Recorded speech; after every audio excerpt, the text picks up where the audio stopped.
Doesn't seem possible, does it, that it is already Sunday. It's 12 noon. I'm Russ Kane, but it always seems impossible to me anyway. And this is Men's Radio Station, where men really talk. We're coming at you 100% live from our studio based in the heart of London in Covent Garden. With me is rocking the decks as always, boy wonder producer James Blake. And howdy. And just wait. Just don't big it up, James. Don't big it up. And looking after all matters of social media and keeping everybody in order, Dennis RH. It's too complicated. I just, thanks to my guest, I'm just going to call him Dennis RH because I always mispronounce it, even though I've known him now for several months. Dennis, welcome.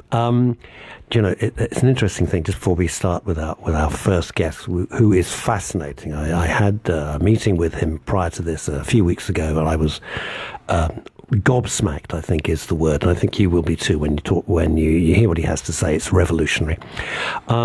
It says something great, doesn't it? It's nice to find something great in these horrible, bitter, twisted, divided times. It's nice, I think, to try and find something good to say. And yesterday, being Saturday, 1 million people marched. Now, whether you believe it with their cause or whether you don't believe their cause, that's not the point I'm making.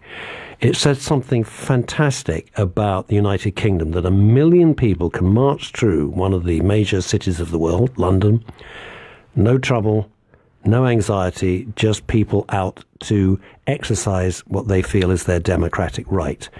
And it's really the ethos that we always wanted when Howard Jameson, my co-founder, and I started Men's Radio Station, following on from Women's Radio Station, that you may not always agree with whatever the guests are saying, but at least we listen, and you listen, and you see it in an unambiguous way where we don't have to get into the horrible, revolting feuding and trolling that you see sometimes, especially on Twitter, and some of the bitterness on Facebook is a shocker.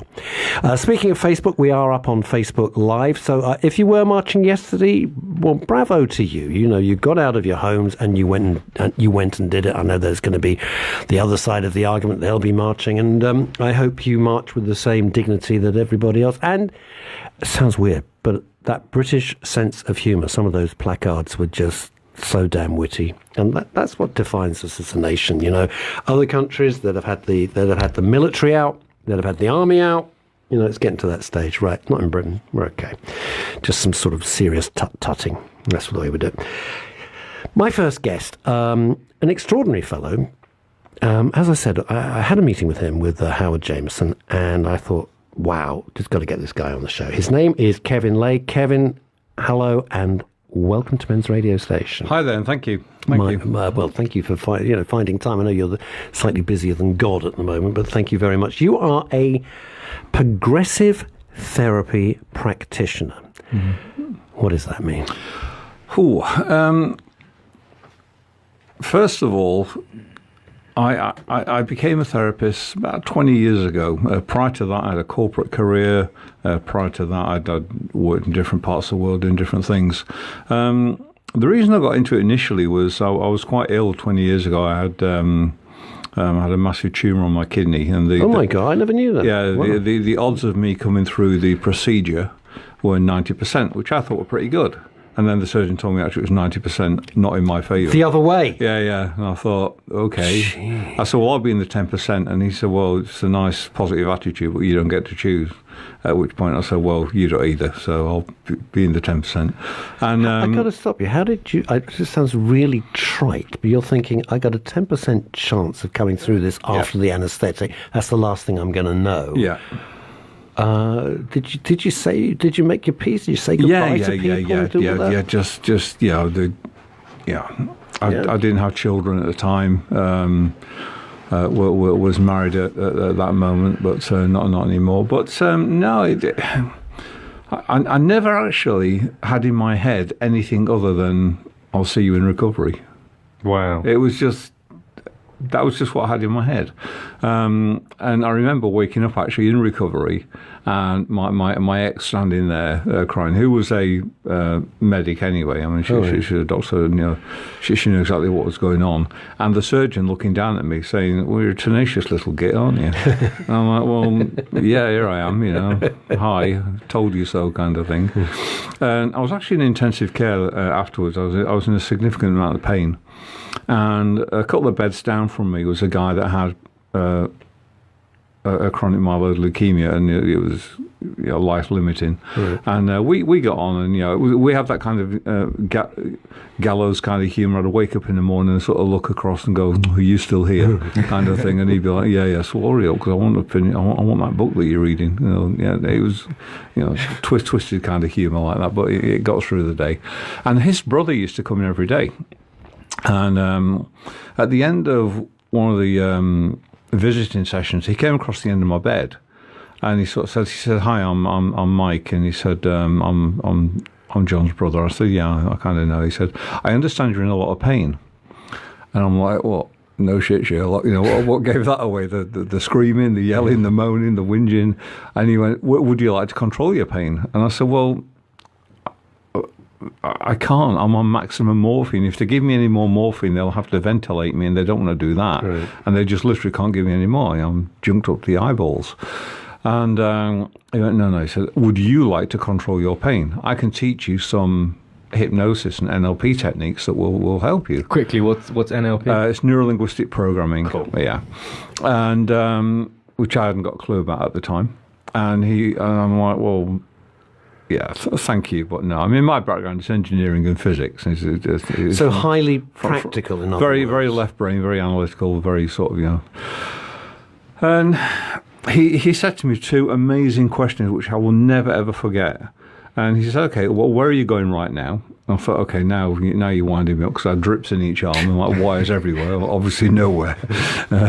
And he said, "Okay," he said, "Well, what have you got to lose?" And when you ask a logical-minded person that question, the brain goes into overload, because it's like, I'm trying to, we call it a transderivational search, where the brain's trying to look for a solution for it, and I couldn't answer him. "Oh, well, okay, then go on, give it a go, but I'll be resistant." He went, "Fine." And about 40 minutes later, I guess, I had no pain. I was in total... In 40 minutes? I was in total bliss, just floating on a cushion of couldn't care less, and just had no pain. Like, now, still in the hospital? Well, yeah, I was still in the hospital. Now, what was interesting was, you know, he said, "Okay, I'll see you then." I slept really well that night. I remember waking up in the morning, and to kind of validate it, the nurses were coming around, you know, getting my charts and looking at it, going, "Oh, you're feeling better then." No, am I? And they're like, "Well, yeah, you know, you didn't wake us up twice in the night for a Voltarol top-up. And, you know, and you've slept all the way through. And the other thing is, you have this little thing called a PCA, where you press a self-medication to get morphine in. And I've been clicking it like you wouldn't believe.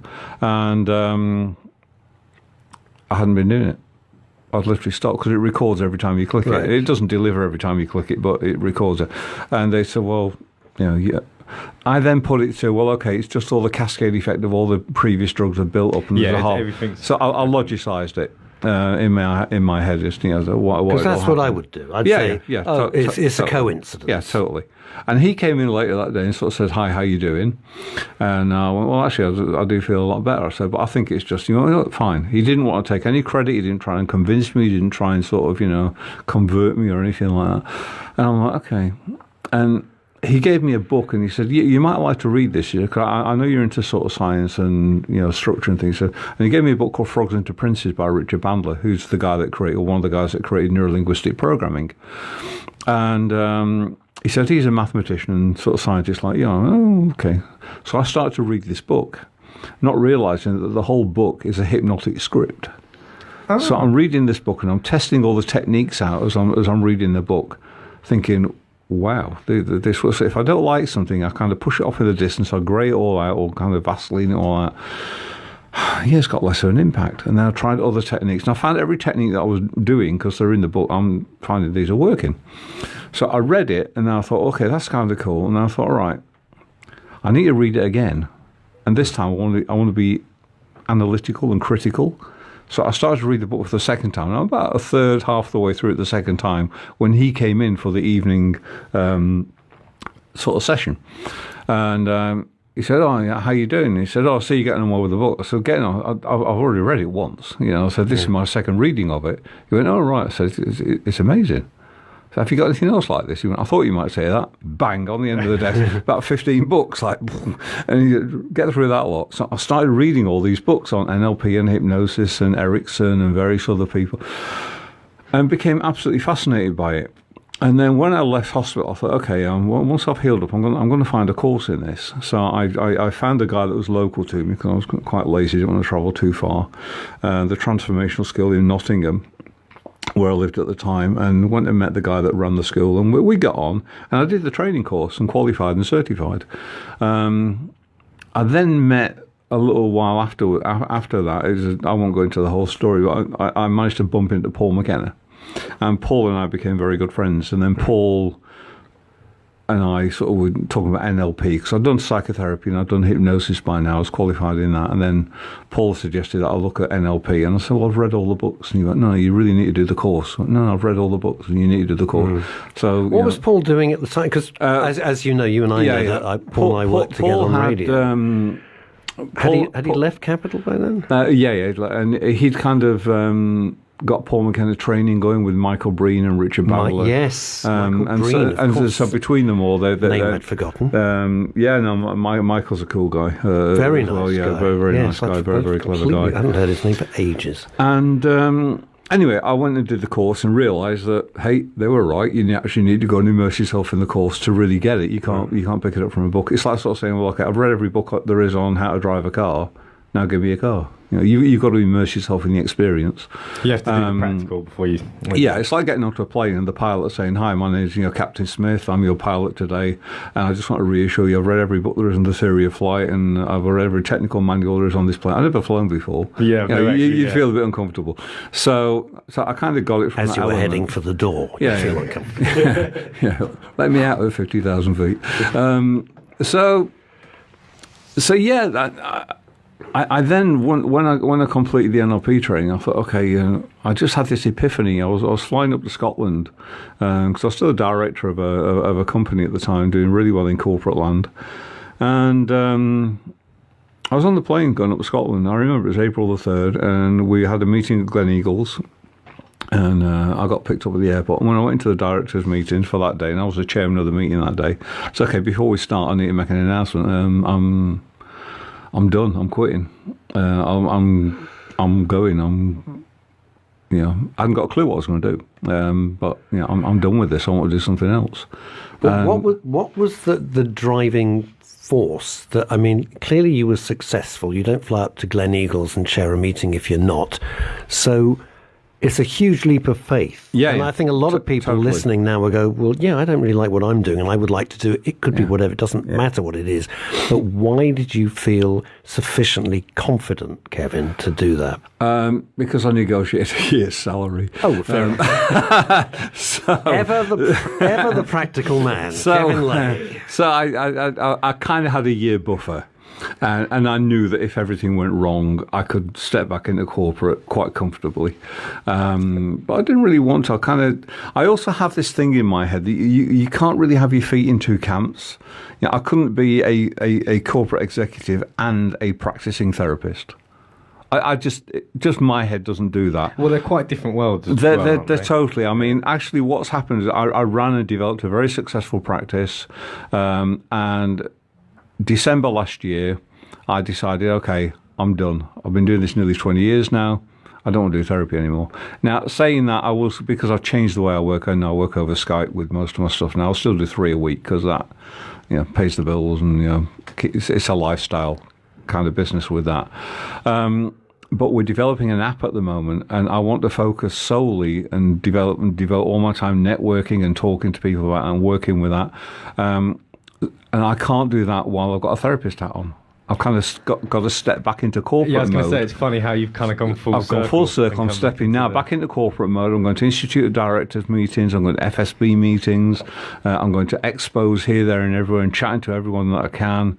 I'm at the Royal Society of Medicine next week, where they've got a thing on medical apps, which is what ours will be blanketed under. So I've so it's back to, three-piece suits, and I'm does that dress feel, up again. Does that feel comfortable and familiar, or does that feel? No, it feels okay. Do you know, I went to a directors' meeting the other night, which is like a small mastermind group of a bunch of directors in Shropshire, where I live, and it was actually really nice to be just sort of chatting to guys about corporate stuff again, and realising that actually, all right, I've been out of the saddle for a long time, but I've kind of jumped back on the horse pretty quickly, and I'm okay. And it's quite interesting that the value that I can bring to that environment now, with all the experience of psychology and psychotherapy and all the stuff I've learned from that element of it, has got some value. So when you're in a meeting, Kevin, when you're in a meeting like that, and, I'm ex-corporate world as well. I was a corporate writer for many, many years, coming out of advertising and then going into basically corporate communications. When you're in a meeting now, it must be almost impossible for you to dump or leave outside the boardroom door everything you know about NLP. Are you analysing everyone around the table? You try. You try not to, but you can't help it. You can tell by. I mean, I studied a guy called Paul Ekman, who does micro expression readings of faces and how people think, and you can pretty much see what people are thinking. I'm getting nervous now. But you can. Don't invite him on, James. I don't want him here. But you can play with this as well. I mean, you can do all kinds of things. I mean, if I ask all three of you now to just get these numbers in your head, I think we did this the other day. All right. Yeah. So you two guys just do this. Get these numbers in your head. 78. Mm-hmm. Yeah. Deduct from that your age, and that will give you a number. Got that? Don't make me do maths live on air. So 78 minus your age, that will give you a number. Add to that 40. Yeah? Yeah. Is that the year that you were born? Or 1 year out? You're 1 year out. Because you've already had your birthday this year. Yes. Yeah. Because I have. Dennis? Yeah. 1 year out? Yeah, because you've already had your birthday. 94. Wow. Yeah. 94. So you can play that, and but this is where it's actually 95 when I was born. But just shut up. This is where it gets playful. I did a networking event last week, and there were probably about 50 people in the room. It was actually on Friday. So everybody stand up. So everybody stood up. So and we did that exercise. And so if I got, and out of the 50, 49 all sat down. And there's like one guy standing up and said, "You've already had your birthday, haven't you?" He went, "Yeah, last week." I went, "Cool, sit down." What is the, for lack of a better word, the science behind that? It's nice. Is it just like a party trick? Yeah, it's a party trick. I was well impressed. I sat at the coffee table going, "That's good." Yeah. But when you get a room full of people like that, like if you haven't, can you imagine a theatre audience with 1,000 people in it, and so everybody stand up, and then you do that to the whole, and then like 998 people sit down. There's two left standing, and all right, now clocked to you are. Happy birthday! Everybody sing happy birthday to these two. It's a great way to win over the crowd. It's a great icebreaker. Yeah. And speaking of theatre, of course, you are doing theatre. Apparently, so I'm doing this little sort of slot at the German Street Theatre. Yeah. I think it's 23rd of June, Sunday the 23rd of June. It'll be great. It's going to be a lot of fun, actually. I mean, what's interesting is over the years, because I've done a lot of coaching and teaching and presenting and developing. Several years ago, there's a good friend of mine. He's actually a comedian on TV. I won't embarrass him by saying who it is, but we met once in London, and we were having a late night curry after he'd done a show at the Comedy Store in Chinatown. And he said, "How's your day been?" And I'd been at the Cumberland Hotel doing a speech in the afternoon, like a keynote. I said, kind of a tough crowd today. And he went, "See, you have no idea. You don't know what a tough crowd is unless you're doing stand-up." He said, until you've been in Sunderland, upstairs in a pub, to a room full of 50 pissed Geordies who've all paid £1 for you to make them laugh all night. He said, "You haven't got a clue what a tough crowd is. You don't have the beginning of an idea." And he said, "You should do a stand-up course, mate." And I went, "Well, yeah." And after that, every time I saw him, he kept nagging, "Have you done a stand-up course? Have you done a stand-up course? Have you done a stand-up course?" And I'm like, "Well, no." And I looked at one, and he suggested a guy called Logan Murray. And a bit of an advert for you, Logan, here. But Logan normally did he them. He wants to advertise he can pay like everybody else. But normally Logan does them like over a 10 to 12 week period, and it's like one night a week. And I could never commit that amount of time off or guarantee that I could get them all. And then a few years ago, he did this Easter weekend where we did a 4-dayer, really sort of concentrated. And I thought, brilliant, that's perfect, I'll go. So I went and did it. And you do this training, and on the Monday night, you do a 5-minute routine in front of a room full of paying people, and it's awesome. It really took me out of my comfort zone, because when I'm like speaking like this, or if I'm talking about therapy on the stage or anything like that, and I've been on stage with Paul, co-hosting events and things like that, so I was used to big audience theatre. It's not a problem. I've done the Hammersmith Apollo. We did Wembley once. That was great. Wembley moment. Hello Wembley. I had my Bono moment. So nowhere big then. So no, that was just kinda, Wembley. That was kind of cool. So just ticking a few little boxes on the way. But no, that really pushed me out of my comfort zone. But at the end of it, I got such an adrenaline rush. It's like, I want to go back home now. Really? But yeah, I'm going. It's weird, because I do one one-man shows, and I love it. I like doing it, and the moment it's finished, I switch off. Yeah, that's it. I do not get that post-show. People go, "Oh, you must be feeling great." Nope, done it. No, thank you very much. And, when I used to do therapy trainings, I was the same. People say, "Oh, you must be feeling really good." Oh, I've just done my job. That's exactly how I view it, and I think that's the only way you stay sane. It's my job, and I love doing it. But when I'm not doing it, I'm just me, and I'm just sort of quiet. I think a lot of people forget that, don't they? That this is their job, and a lot of people forget there's also a lot of preamble as well, isn't there? Yeah. You don't like, if the show starts at 12, you don't show up at 11:59, do you, and walk on stage at 12? No, because you've spent months writing a 1.5-hour show. Exactly. It takes months and months and months, and weeks of walking the dog and rehearsing in your head until you've got it kind of pat. It is. It's like, I have this thing, everything that everybody does has some level of importance. I mean, I'm glad that somebody, empties the bins. No, totally. Because if they didn't, well, it'd be a bit of a mess, Do you judge people, Kevin? Here's the thing. No. Let me finish the sentence, because you didn't know where I was going with that. I judge people if somebody says, "Oh, we'll have lunch, we'll have a meeting over lunch," which I don't like. I like a meeting or lunch. I actually don't like combining the two, because you're not really enjoying the lunch, because it's a business meeting. And I'd rather it was in an office and I'd say cheerio, then I can go and have lunch by myself. That's just me.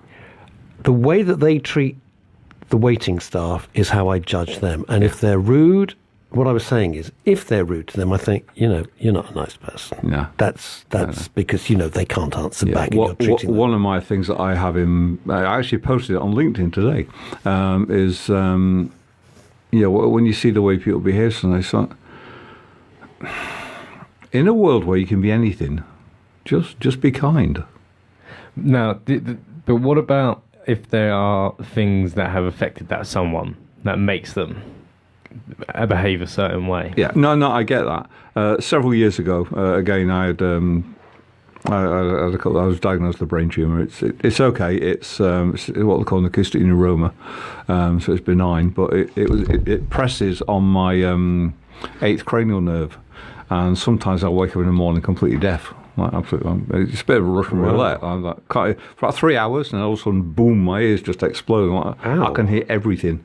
So it goes from nothing to everything. Hyperacoustic, like really quickly, in like 2 seconds. It's like they kind of go pop, and then whoa, and that's because there's a splice of the neuroma presses occasionally on the 8th cranial nerve, depending on whatever, I don't know, while I was undergoing some treatment, I was on quite high-dose steroids. Some of them injected occasionally, actually, into the site of the kind of cranial. And when I was on high-dose steroids, I became quite aggressive. Hostile. Just not nice. And when I came off the steroids, I actually told my social media girl, Kay, I'm off the steroids, and I said, "Well, thank God for that. We'll get you back." What do you mean? She went, well, you've been a bit of an arse at times. Roid rage. And I went, really? Yeah. Oh, okay. Because sometimes you're posting things and it's not you, and people didn't identify with it as me. So I actually got my diary out, and I went back over the 3 years and looked at when I was going for these courses of injections, and then looking back at my social media feed. And I had to go on social media and apologise to people, saying, "I'm sorry for being such a dick in those periods of time, because I really was, and that's not me." You're going through a rough time still. You're not doing this for your own fun. You're taking these steroids because you needed to. So there is some. But it's terrifying, James, the effect that they can. Yeah, I've seen it with other people, and you think, what the hell's happened to you? But boy, oh boy, you've disappeared. You put like 2 stone on in 6 weeks, which has got to come off. And I'm doing Everest Base Camp in September, October. Say that again. I'm doing Everest Base Camp. That's what I thought you said. But you've got to explain it. You can't just drop that in the conversation. Kevin, I need a target to get fit. We did Kilimanjaro some years ago. That was interesting. That was good fun. And then we just decided I was going to go last year, but I got. You say it so casually. I just did Kilimanjaro. I got smacked down with a virus last year, so I couldn't do it. So this year I'm going September, October, which is a good time of the year to go. And it's my 60th year, and I just want to do something to kind of mark it a little bit. And, I use the escalators on the tube. That's me done. I'm happy with that. Very quick question before we go to an ad break is this. Let's come back to Paul McKenna just for a second, if I may. I know Paul pretty well. We worked together at Capital, and in fact we were on the phone the other day having a chin-chat. One day, we were doing, it was our Christmas lunch, or Christmas dinner, I can't remember, at Capital Radio, and he tried to hypnotise all the gang. Yeah. And some of the people went under immediately. Yeah. And I'm going to be sitting next to Chris Tarrant, and Chris and I got the terrible giggles, as we usually do, and nothing. We felt, and I wanted to, but I just want to stress, Kevin, that I wanted to experience what it would be like. Yeah. I felt absolutely nothing, and I was looking around, and other people were just going down like 9 pins. And what is that? Two elements. A big question. No. Two elements. There's one element called the critical factor. One is that some people are so left brain, so analytical, that to try and bypass what they call the critical factor is extremely difficult, especially in an impromptu situation like that. There are other things called snap inductions, where you can literally get somebody's hand and snap them into a hypnotic trance, really, because you get in the brain something called a PGO spike that fires off. So you have a very short window of reactive time to drop somebody into a trance really quickly, and that can work. Again, not every time, but sometimes. But otherwise, other times people sort of will come out of a trance and go, well, I didn't feel hypnotized. Well, no, because you spend most of your life in a state of hypnosis. Yeah, and I just want to know, based on your years of practice, like which personality types easily get hypnotized? And you can't put it down. I don't do the archetype model. There are 7.7 billion people on the planet, 7.7 individuals. So I never bracket people in archetypes or in segmentation like that. You can get somebody who will come in and go, I don't believe I can be hypnotized, and I'm really not Talking sure about personality types, the Miggs-Bride test, we'll carry on this conversation. It'll be very interesting, but right after this ad break. Okay. You're listening to Russ Kane on Men's Radio Station, where men really talk. Hello, I'm Lawrence Davis. I'm the proud owner of Starter Cigars in Mayfair and Knightsbridge. For the past 60 years, we've been providing the world's best Cuban cigars. When it comes to cigars, there's no other than Starter Cigars from Mayfair and Knightsbridge. We at Starters would like to wish Men's Radio Station every support in their task for helping men's emotional and mental well-being. Check them out. Men's Radio Station, where men really talk. Your call is important to us. You are now number 15 in a queue. At Profile Insurance Services, we treat people as individuals. You'll speak to a real person, not a call centre. We're fast, small, independent, and have a superb team of insurance specialists. And they're really nice too. Advice is totally free and we cover everything. Call 0208 931 3306. Listeners to Men's Radio Station won't pay a penny for admin fees. That's 0208 931 3306. With Profile Insurance Services, you're covered. Let me tell you about Jermyn Street Theatre. We are the smallest theatre in the West End, only 70 seats. We are a registered charity and not grant-aided, run by a small team of volunteers and trustees. Jermyn Street Theatre is a hidden gem. It combines the comfort and convenience of the West End with the intimacy of a studio. Every seat has a perfect view of the stage, and even a whisper is audible. This is a secret theatre in the heart of the West End, once found, never forgotten. Slick 50 Barbershop is in Westcliff-on-Sea, Essex. Elaine, specialist in retro haircuts, has been trading since 1987. Music and lifestyle are her inspiration. You can also purchase merchandise and 2 Sweet Pomade. The shop is open Tuesday, Thursday, Friday and Saturday. Please call 01702 390 916 to book your haircut. Visit barbershoprockabilly.co.uk, Slick 50 Barbershop on Instagram. Gracias. Not ready for making tax digital? Struggling to keep up with changes? Or do you simply need a friendly and reliable face to handle your accounting needs?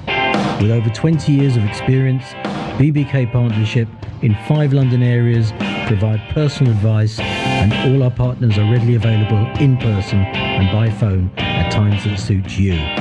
Give BBK a call today, 0208 216 2520, or visit our website, bbkca.com. You're listening to Men's Radio Station, where men really talk. And indeed they do. I'm Russ Kane. I'm in conversation with Kevin Lay. Riding the deck is James Blake, boy wonder producer.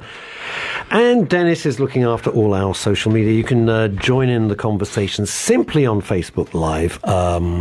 Just go on Facebook Live and you'll see what... Facebook.com/Men's Radio STN. And you can join in the conversation and chat to the lovely Dennis. And yeah, and speaking of which, we've already got Steve Harris.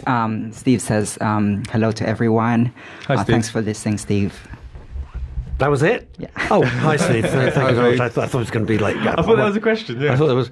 Is my name Steve Harris? Well, yes, it is, Stephen. Yes, it is. Right, Kevin Lay, when we met... excuse me. When we met over coffee, you gave me 2 techniques. 3 techniques, actually. And I started to... employ them. Oh, the angle one. I've started to employ them. Now, this not being television, but you can watch it on Facebook Live, but we'll try and talk you through it. The first one was, it was absolutely fascinating. You said to me, I'm going to paraphrase it, because I just want you to know the impact that it had on me, okay? Howard, of course, thinks you're God, but, I'm slightly more cynical. But you said, do you get angry? I went... Do I get angry? Yes, I am Michael Douglas in Falling Down. That is how I live my life. Yes, I get angry. Yes, I do get angry. And you said, we'll try this. Think of something that makes you angry. I did. Somebody owed me a fortune. And you talked me through the technique, because it was extraordinary. And play along at home. And I'm going to get. I want James and Dennis to do the same thing. So James, just think of me. You'll get angry straight away. Dennis, I don't know. Think of bad fashion. In your case, think of bad fashion.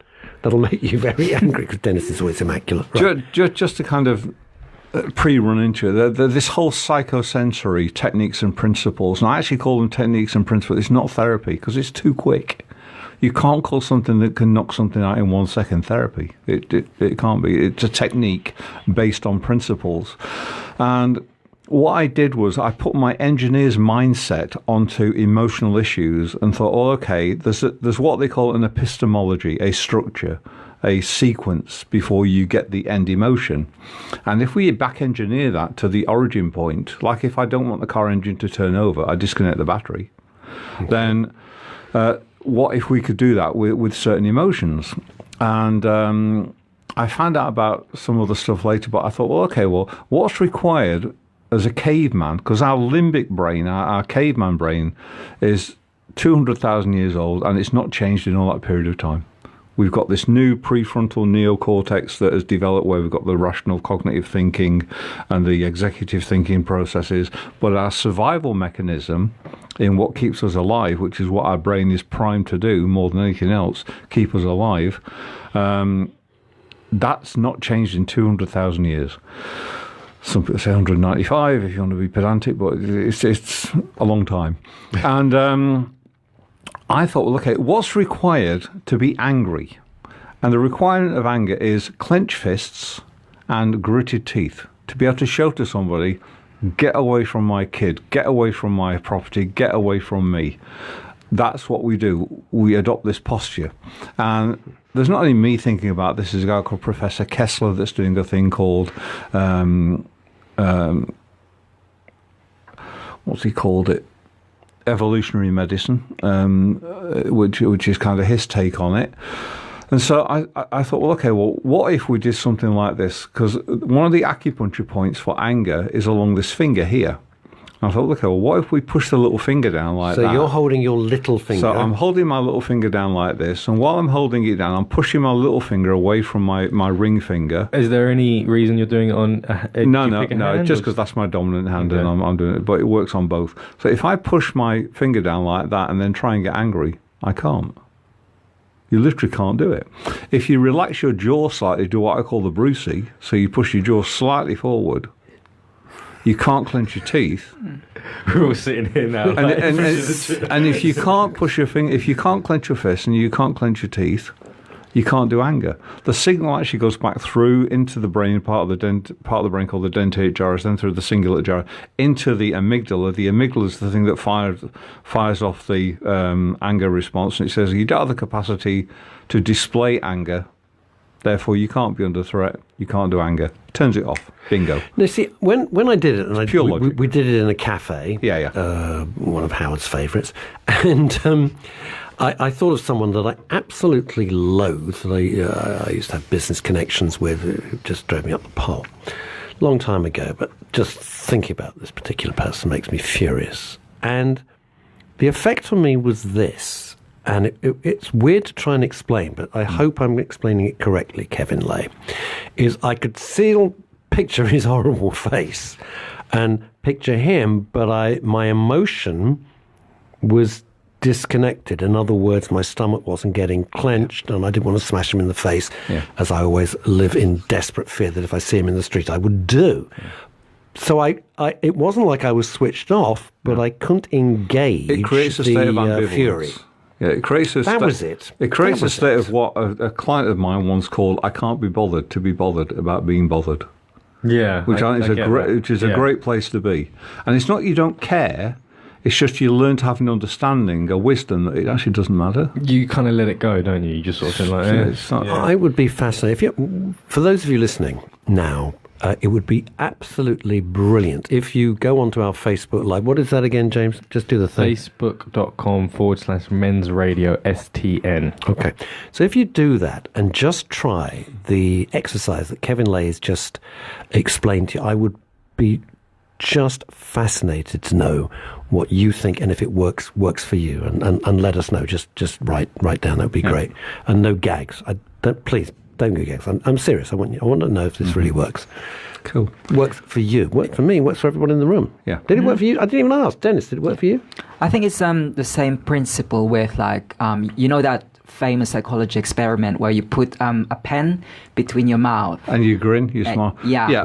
Well, I don't. Yeah, well, come on. Don't don't throw that one in. No, Richard Wiseman has done these like really fast fixes. Yeah, Richard. I love Richard's stuff. Was my lecturer. And if you put a pencil in your mouth, it forces your mouth to smile. Right. And again, this goes back to Paul Ekman's theory that our face is representing what's happening in our brain. Mm-hmm. Now, this is an interesting one, and again, I love the way this stuff kind of drops out of the cosmos or the universe or whatever you want to call it into my head sometimes. I've been reading Paul Ekman's book, Unmasking the Face, where he goes through these theories again about, the face being a representation of what's going on in the brain, our emotions. That's why when you're in a conversation with somebody and for the instant they stop listening, you just know. Oh, you do know? They're still looking at you. They still look as though they're engaged. There's a look in but how do you know that? Because there's nothing that logically, cognitively, you could mark off. But their eyes change. It's what we call micro-expression reading. When you said something to somebody and they smile, but there's that look of contempt underneath it. You Welcome to my world, everybody. Yeah, but it's there. So it's that look, isn't it? Yeah, it's just So we kind of know. So I'd read this thing. Now, I'd also read a Swedish paper from Bern about a month before, where they've been injecting people into the frown element with Botox, so freezing it. So they literally couldn't frown. And when people couldn't frown, those that had depression or suffered from depression had less depression. In which case, everybody in Los Angeles should be the happiest people on the planet. But they don't seem to be. This I really believe in, though, the power of like just smiling. And This is what's interesting. I then have a friend of mine who's a farmer, he's a potato farmer, and I spoke to him because he can moan a little bit, and I sort of said, "Tell me some stuff that you moaned about now," and he went, "Yeah, okay." And I said, okay, now I just want you to assume that I've not heard a word of that. I want you to tell me again, but this time I want you to raise your eyebrows. So you lift your eyebrows up while you're telling me. I said, now tell me about all the bad stuff. And he couldn't. He couldn't tell you? He couldn't tell me. Because if you raise your eyebrows, you can't be depressed. Yeah, but I could still communicate. Look, I'm raising my eyebrows. Yeah. I can say, nearly 21 years ago, I had a huge car crash that really smashed my back up. Get depressed about it, though, while you raise your eyebrows. Well, I've got over it. What can I do? I had to learn to walk again. But people can't. And the reason, I was fascinated by this, and I tested it on a few people, and it worked every time. They literally couldn't tell you about their depressive state. Or they could, but they actually couldn't associate the emotion with it. It was incongruent. It just didn't work. So I then thought, this is fascinating. I then get an email from a colleague of mine a couple of weeks later, said, you should have a look at this paper from a guy called Professor Cheng from the University of Warwick that's done a study on people where if they raise their eyebrows and they do blood tests for serotonin, dopamine, and cortisol, and all the other hormones, they found that they produce less stress and depression hormones. And what he put it down to, because they've done some studies and scans, is the lateral and medial orbitofrontal cortex in the brain go into direct conflict with each other. So you can't show a surprised face, which is what that is, or look surprised and be depressed at the same time. The brain can't do it. If you look around, the brain literally can't do it. Wide-eyed. Yeah. Well, I don't know. I'm looking at James and thinking of all the producers we could have got. My eyebrows are raised. And I'm going to tell about Joe now. I was in Costa the other day and I saw a girl. You know this habit where they put their eyebrows on in the wrong place. And she and I said to her, you painted your eyebrows on really high. Yeah, she looked surprised. Sorry, couldn't resist that one. Now, Kevin, anyway. You've done 40 minutes of like pure science. Yeah, but don't forget he did a stand-up course. Yeah, that little bit of stand-up. He did that. Thank you very much. I'm here all week. Try the chicken. Yeah, right, Kevin, there was another technique you did, which was, and I've used this as well, because I'm under a lot of stress at the moment. There's a lot of going on. And you've seen my team, so you're beginning to have sympathy. That holding your thumb. Yeah. Talk us through that. If you squeeze your thumb. Is it this? I've been doing it the wrong way. You can do it that way. Okay. You can do it anyway. So now, grab your thumb. If you grab your thumb, what happens is if you said to me, think about something that you can worry about, that you can ruminate about normally. Now squeeze your thumb. Okay, now try and ruminate about it. Now try and worry about it. Well, I'm still a little bit anxious about it. That's anxiety. That's a different. Think about anxiety. Squeeze your second finger. Hang on a minute. I can't keep up. Naughty finger. Oh, the naughty finger. Squeeze the naughty finger. Right. Yeah. Squeeze. That's the anxiety finger. Squeeze the naughty finger. Should have known that weeks ago. Now try and get anxious. Yeah, I guess I'm a little bit more relaxed. Yeah. A little bit more like. Yeah. No, try and get the anxiety back. Easy flowing. Well, it's hard. I give you that. Yeah, it's hard. It's kind of more distant. It's definitely like all right. So to be clear, because I've been doing this right. How tricky could this be? What an idiot I am. Right. So your little finger. Your thumb. Your thumb is for worry. So if you worry or you ruminate about things or you catastrophize, squeeze your thumb. If you have fear, it's your first finger. So you squeeze your first finger. First finger for fear. Your second finger is for anxiety. That one, which is when you're flipping the bird at a driver. The naughty Not finger. That I would. Yeah. Okay. It's anxiety. If you've got fear and anxiety, squeeze them both. Do what I call the gun barrel, and then squeeze them both. That'll be me. So you squeeze them both, and then you just kind of chill out. This little one you push down because it just disables your ability to make a fist. And if you squeeze your third finger, which is this one, it negates sadness. See, it's funny. I feel like I do some of this already, but subconsciously. Yeah, totally. Like I feel like if I'm sitting there, all I'm doing is codifying what Mother Nature's already done. She's way smarter than any of us. Or if you think about all the pharmaceutical industry, is designing around what Mother Nature's already given us. Well, I went to a lecture by Deepak Chopra, who shaped a period of my life, I have to say, and he said something which stuck with me forever. His lecture, I think I mentioned to you, was a 2-hour lecture at the Royal Geographical Society, not one note in front of him, and he took us into areas of physics that were so complicated, and yet he carried us with him. I mean, you wouldn't think so, especially me. And he said, the brain is the greatest pharmaceutical supply in the world. Well, think about it. Do we need drugs? Now, sorry, pharmaceutical industry. Do we need drugs? Oh, yeah, occasionally if I get a really banging headache, I'll take a Nurofen. But most of the time, I can knock it out myself. But if it's a quick thing, I'll take a Nurofen. Or if I've had too much brandy, and that's my fault, then I will take a Nurofen. If you think about it, every receptor in the body that we have for a drug, already has to be there. So all the pharmaceutical industry is recreating something that we can produce internally anyway. Otherwise, there wouldn't be a receptor for it. Isn't that what that is literally what all these drugs do, right? They just release the synapses, don't they? They just manually override it and go, if you have a headache, your brain needs to do this. Yeah. So it's one of those things I'm really fascinated in, because it's like if you could train your brain. You have all the pharmacology and all the pharmaceuticals within you already. Yeah. Now, the little figure of 8 forehead thing. Now explain that, because that's a terrific thing. I'm sorry. But that's why I was excited to have Kevin Lay in the studio. We can literally, honestly, people listening to this, honestly, just do yourself a huge favour. I'll tell you this technique, and then I'll tell you the science behind it and why it works. You literally take 2 fingers and you put it in. And again, I did this by observing. I was sat in Regent's Park feeding the squirrels one November about 5 years ago. And there was a lady either on the bench down or 2 benches down from me, had a kid who was about 4 or 5, kicking off. He was going batshit. She grabbed him, pulled him onto her lap, and she started stroking his forehead like this. And he calmed down like super quick. Now, I'm a people watcher, the police called it voyeurism, but that's their thing, not mine. Anyway, so I'm kind of observing, and so I start doing this as well and thinking, that's quite nice, And I started to feel really calm really quickly. I then started to just let my fingers kind of wander where they wanted to, and I started. They ended up in this figure of 8, what we call a lemniscate, the infinity shape, going across like this on the forehead. And I started to notice I felt really chilled and very relaxed. I thought nothing more about it, but I started to incorporate it into my, I was feeling a bit, it's not, and I enjoyed it. I was then even just doing it now, I do feel like soothing. I was at a dinner a few months later, and I was chatting to a friend of mine. Well, he's actually a friend of my ex's, who's a neurosurgeon, and I showed him the technique because he was asking what I've been doing. I said, I've just found this technique, and he said to me, "So, well, you know what you're doing, don't you?" And I'm like, not really.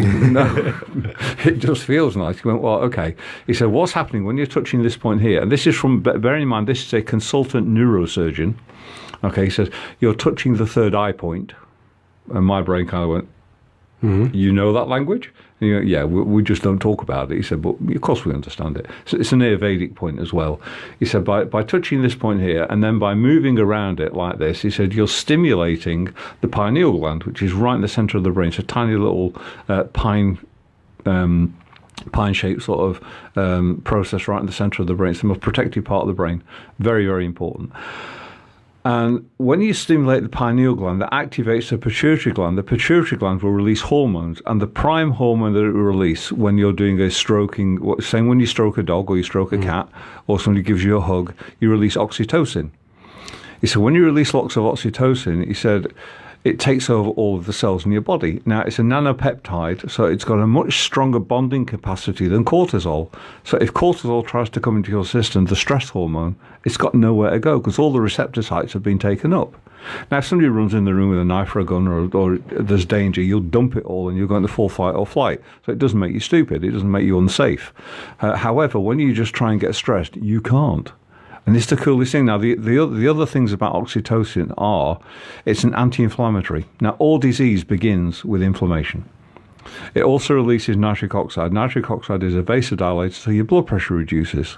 It also stimulates something called vagal tone. The vagus nerve is the wandering nerve, which runs from the base of the cerebellum right the way through the body. It touches every organ in your body up until your intestine. So it's a very, very powerful nerve, and you get what they call a better or an improved vagal tone. So you're just healthier in general.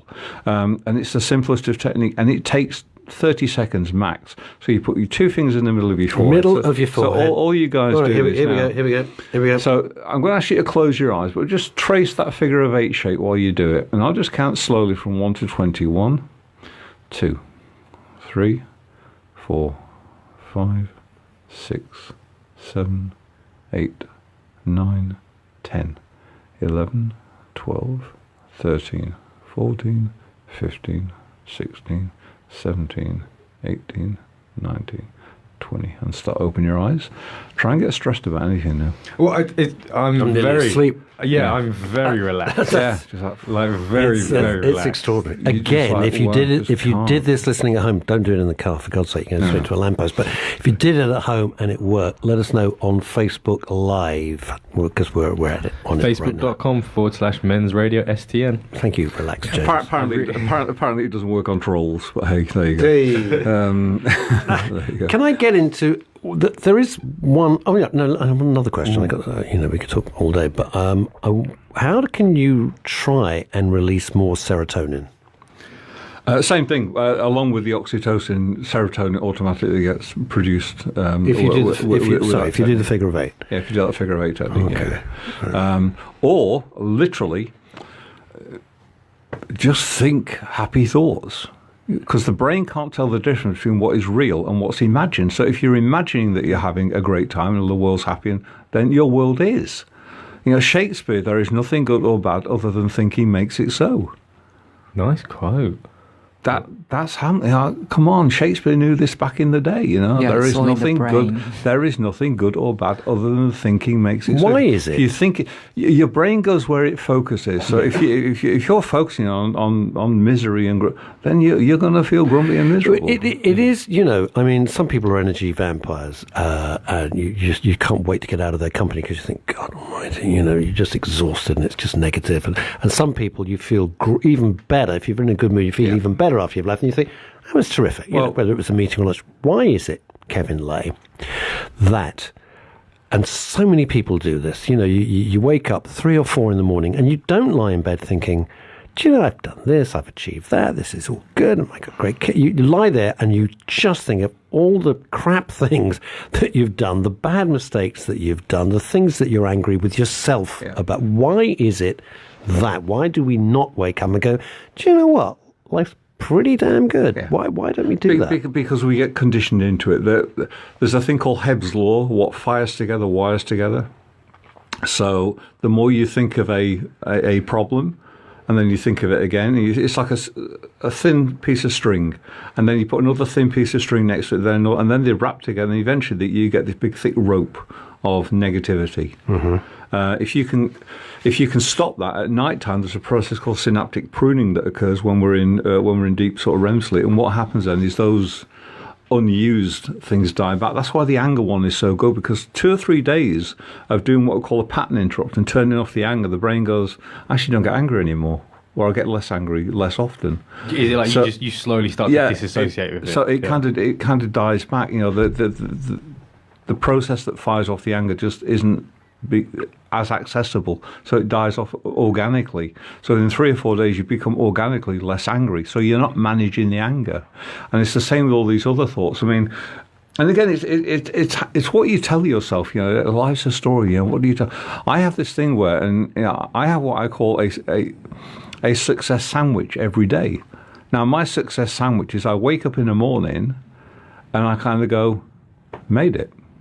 Oh, me too. Oh, I do that. No, it's fine. My friend Richard Wilkins is. You should get him on the show at some point. I'll give it. Has this thing where he puts his elbows out and he goes, "No wood." No wood. And if you can't feel it, he's not in a coffin. Not what you meant, you mutty little producer. He puts his elbows out and kind of goes, different leave the room. No wood, not in the coffin. He said, so my first thing every morning is, made it. I open my eyes, made it, here I am. That's kind of cool. The next thing I do is literally just check down below. Okay, the bed's dry. That's awesome, because when I have my kidney issues, the bed wasn't always dry when I woke up. And it's like, oh, that's a drag, I'm going to change the bed. And side effects. So that's a great start to any day. I then, at the end of the day, before I go to bed, ask myself a question, very simple question: have I learned anything today? And the answer is always yes. So my first sandwich is, I wake up in the morning, hey, that's a good start to any day, and the bed is dry. That's kind of cool. At the end of the day, have I learnt something? And I'm madly on YouTube all the time. I don't watch TV. It's interesting. I watch less and less. I'm careful with what I call my diet. I'll talk about diet in a second.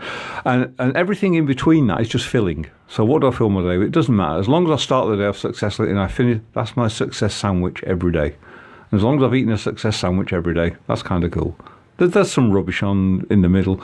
But again, we've got to be careful as human beings now, because your diet isn't just what you eat. Your diet is who you associate with, is your job, it's what you watch on TV. What good content you digest. It's what you read, it's everything you absorb, it's everything that is going into your body besides food and drink. That's your diet.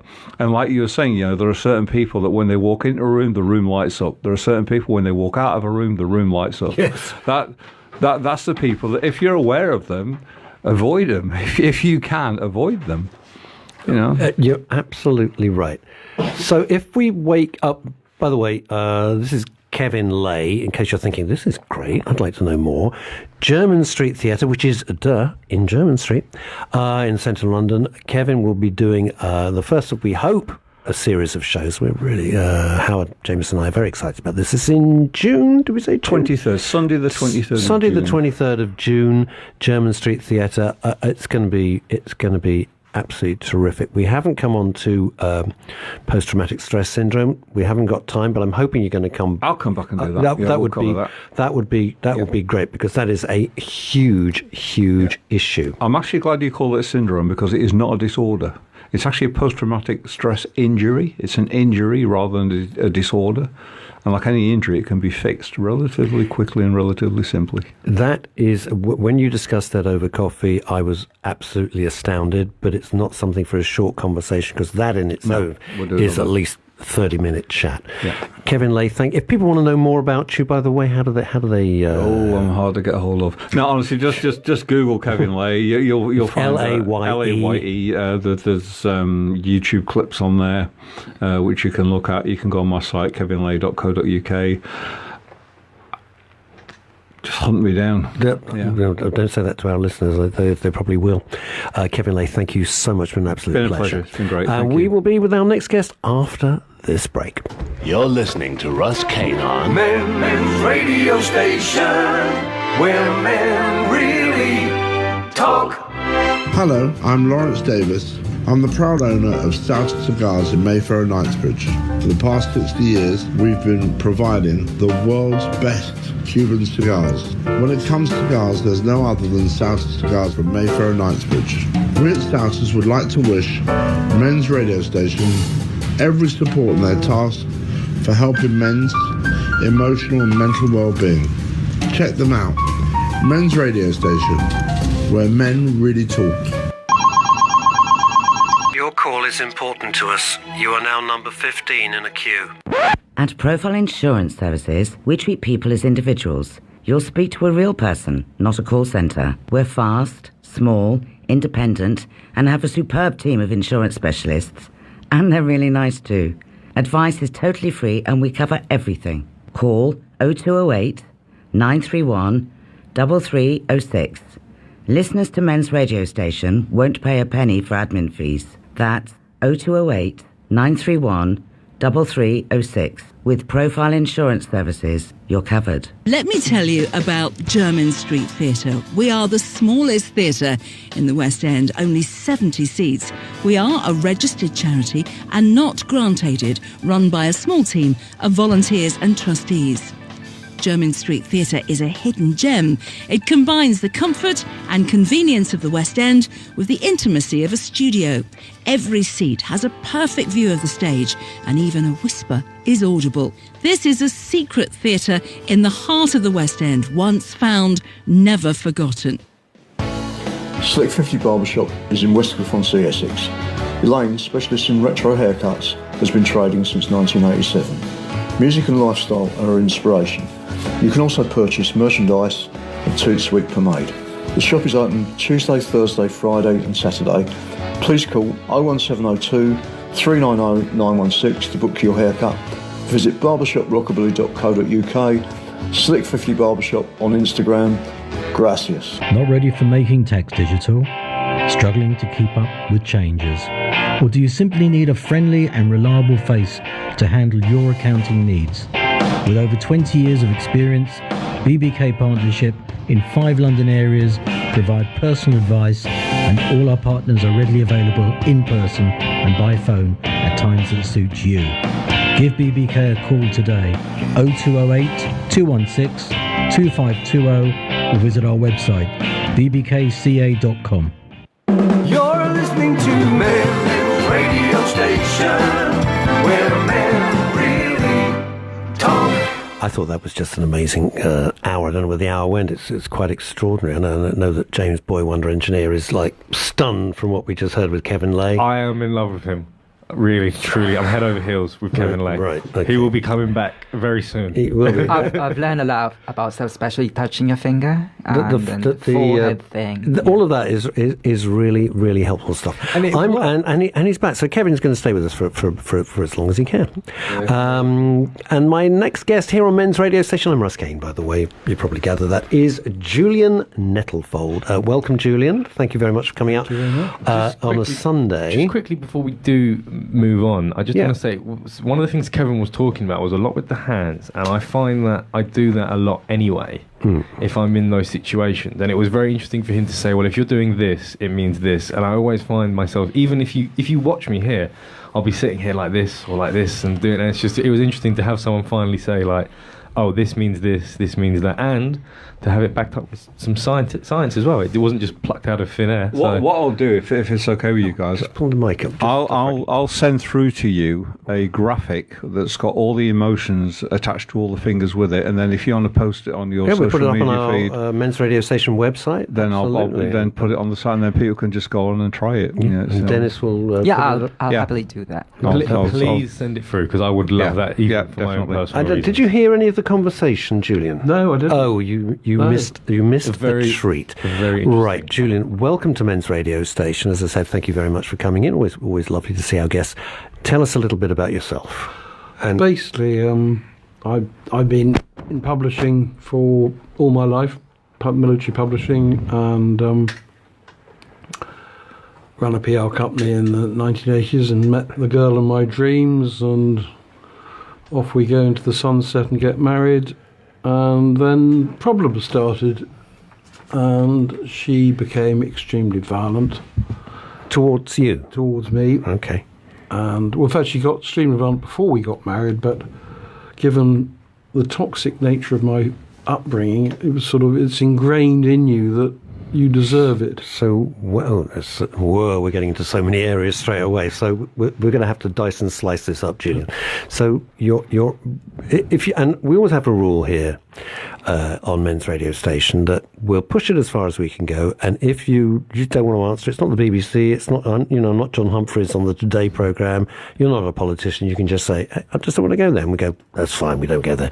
So your upbringing is, you said, given the toxic nature of your upbringing, that obviously doesn't sound like a happy childhood. Well, you don't know. That's the whole point. It was all subconscious, because if you're brought up as you see what a family is.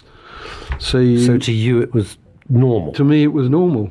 Okay. Although that I was, and this I was cured later on, but I was beaten up fundamentally by my mother. Physically? Physically, when I was very young. And I fractured my jaw when I was a baby, and I was told that I'd banged it on the pram, and I believed it. Well, why wouldn't you? Why wouldn't you? You're a and child. it was only in 1998 that I was cured.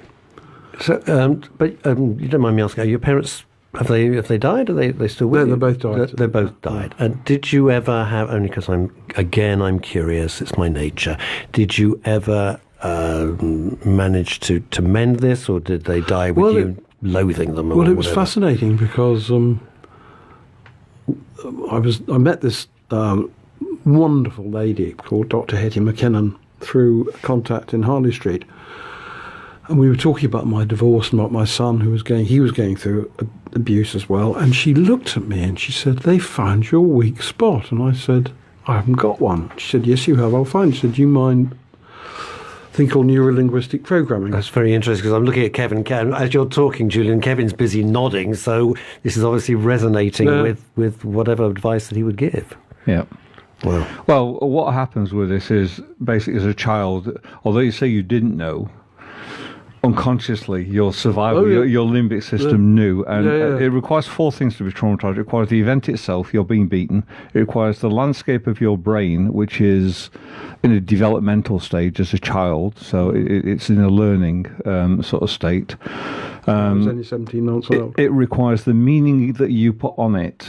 Is this my fault? Am I guilty of this? Am I causing this? Am I the reason why? And finally, I don't want to be in this situation, but I can't escape it, this inescapability. Now, what happens is, although you manage to, as an adult, escape that, because you didn't escape it from your mother the first time, the limbic system's still active, so you will then tend to go into a relationship and look for a similar set of circumstances, hoping to escape through that as a medium. That's why women will go from one violent partner to another violent partner to another violent partner, because they've not escaped the first one. It's why soldiers that come back from Iraq and Afghanistan will 6 months later, although they say, "I'm never going back there," they'll go back and do security work and security duty, because they're trying to escape a traumatization. I'm really confused, and I'm a layman with this, so bear with me, guests. But for example, if you're saying you go from, whether it's a man or a woman, it's irrelevant at the moment. If you're in an abusive situation, abusive relationship, you get out of that. Most people say, "Well, thank God I'm out of that crap. That was awful." And you try and find somebody nice. I mean, that's kind of the logical, my non-medical way of looking at it. But what you're saying is the diametric opposite, in that one is in an abusive situation. You get out, you breathe a huge sigh of relief and have a drink in the pub, or celebrate, and then you go straight back to the next one. I was what I do. But it's like a magnet, and I don't understand what's pulling you there. You stick to what you know, don't you? There's all kinds of energetics. Well, it's all, as you said, it's subconscious. Yeah, it's an unconscious thing, and you kind of feel safe knowing that environment. Yeah. It's a known environment. I know that. That's why some people will get out of an area where they live, and then at some opportunity or something, they'll go and find another bad area. It's extraordinary. It's your comfort zone. It's what you know, and you just stick to it. It's interesting, but the very phrase. I'm coming back to you, Julian. I'm so sorry, but it's all. You can see how this all sparks off. This all sparks off.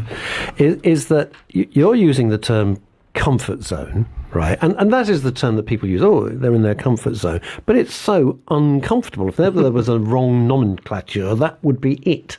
But it's I'm not having a go at you. What I'm saying is, I would say the same thing. You deserve it. But it's your comfort zone is a known quantity.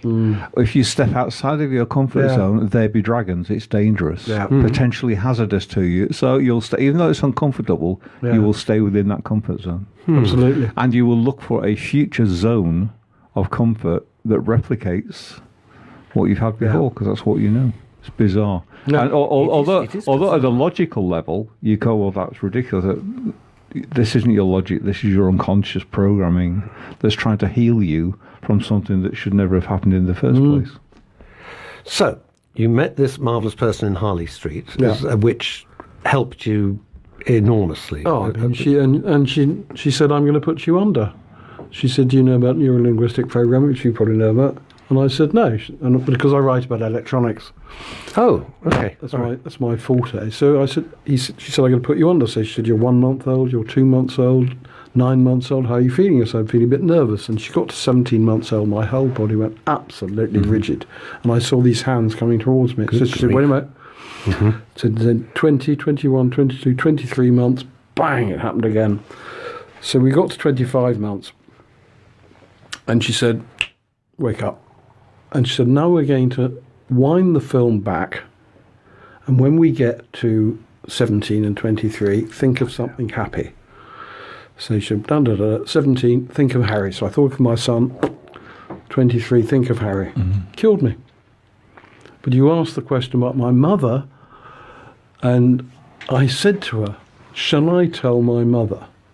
And she said, no, she'll know.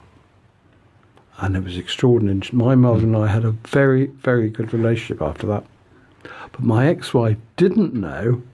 So I've got to stop you. How, I mean, because that sounds almost magical, and I mean that in a kind of nice sense, not a derogatory sense. It worked for you. I can understand that. Logic kind of, I can see how that would work. How did your mother know? Because my demeanour had changed.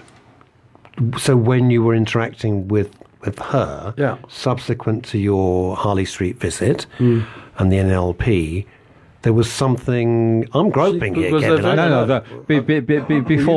Before his mother, there would have been a relationship, this energetic relationship of fear. Yeah. The fear element would have been there. Once it's collapsed, the techniques used are called collapsing anchors. Basically, you generate a state and then you squash it down with a greater state of happiness or joy. I mean, you love your son, so that's going to squash down love conquering hate kind of thing, or love conquering fear. And then what happens is, when you now see your mother again, you're generating a whole different energy. She'll pick up on that, and she will pick up on that and kind of go, ooh, hang on, that's not my little boy anymore. It's the little things as well, isn't it, that the subconscious picks up. You stand up straight instead of being hunched over, and then all of a sudden it's like they realise there's that subtle difference, which is the neuro-linguistic I was told I used to flinch when I saw certain women. I didn't know I was doing it. Really? Yeah. Well, again, it's that attachment. It's like, people who are walking, they have no fear of bridges. They walk across a bridge one day and it's really windy, and they almost get kind of blown over, or they see somebody vicariously, they'll get a fear back because they see something or somebody being blown over. It could even be a plastic bag being blown, or a box, or a car being swerving. They will then, from that moment, attach lots and lots of things called attachment theory. So every time you see a certain woman looking a certain way, standing a certain way, saying a certain phrase in a certain way, a certain type of hairstyle, you attach to it and kind of go, whoa. And it's just there. So that was the weird thing, because I was drawn to this woman, although all my inner alarm bell should have been saying, don't go near her. Because I'm not blowing smoke here, but you're obviously a sophisticated guy. You're clearly an educated guy. You're writing about electronics, where you can't do that if you don't know the wherewithal about it. You've got a publishing company, etc. So on the surface, you think, well, this is a smart guy. This is a guy who knows how many beans make 5. He's not going to make another dreadful mistake. And there you are, pulled in like a Star Trek tractor beam to somebody who was clearly no good for you. I'll put it that way. I'm not saying they weren't a good person, because I don't know who it was. But for you, the relationship was always going to be doomed. Well, it's not doomed, and you know like this. If you do what they say, you're fine. But as soon as you say no, you're dead. And she'll identify that in you as well. She'll pick up on that. Oh, there's something I have control over. And if I have a controlling nature, why would I not pick somebody that I have control over? Why would I pick somebody who's... The brain's not being lazy, it's being efficient and effective. And it's saying, if I can control this person and manipulate them a little bit, then my life's going to be a lot easier than if I pick somebody who's going to fight back all the time. Survival mechanism. Everything's about emotional and physical survival. So it goes back to what we were saying. Caveman stuff. The caveman 200,000. I got a question. This is a slight digression. Bear with me.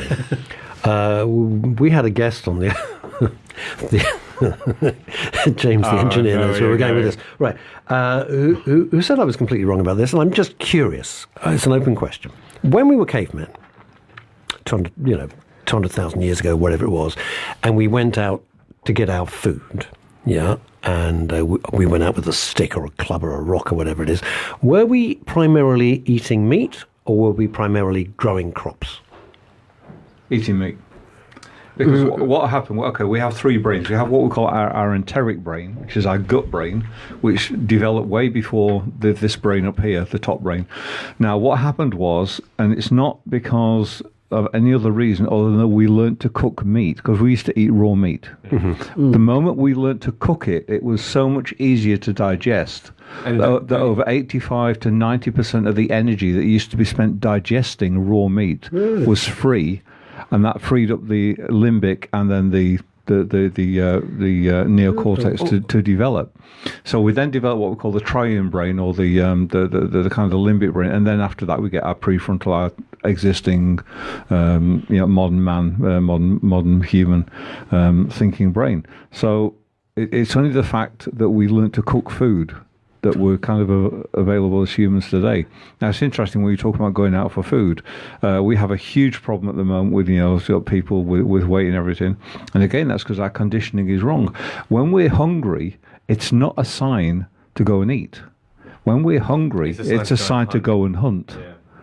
And if it took a couple of hours and a couple of thousand calories to go and find something to eat, then we're not going to get fat. And we can wander to the fridge, grab out whatever we want, and it's convenience food. That's what it's named that, or fast food. At one time, fast food used to be a cheater. Very good. Very good. Very good. Isn't that kind of how we?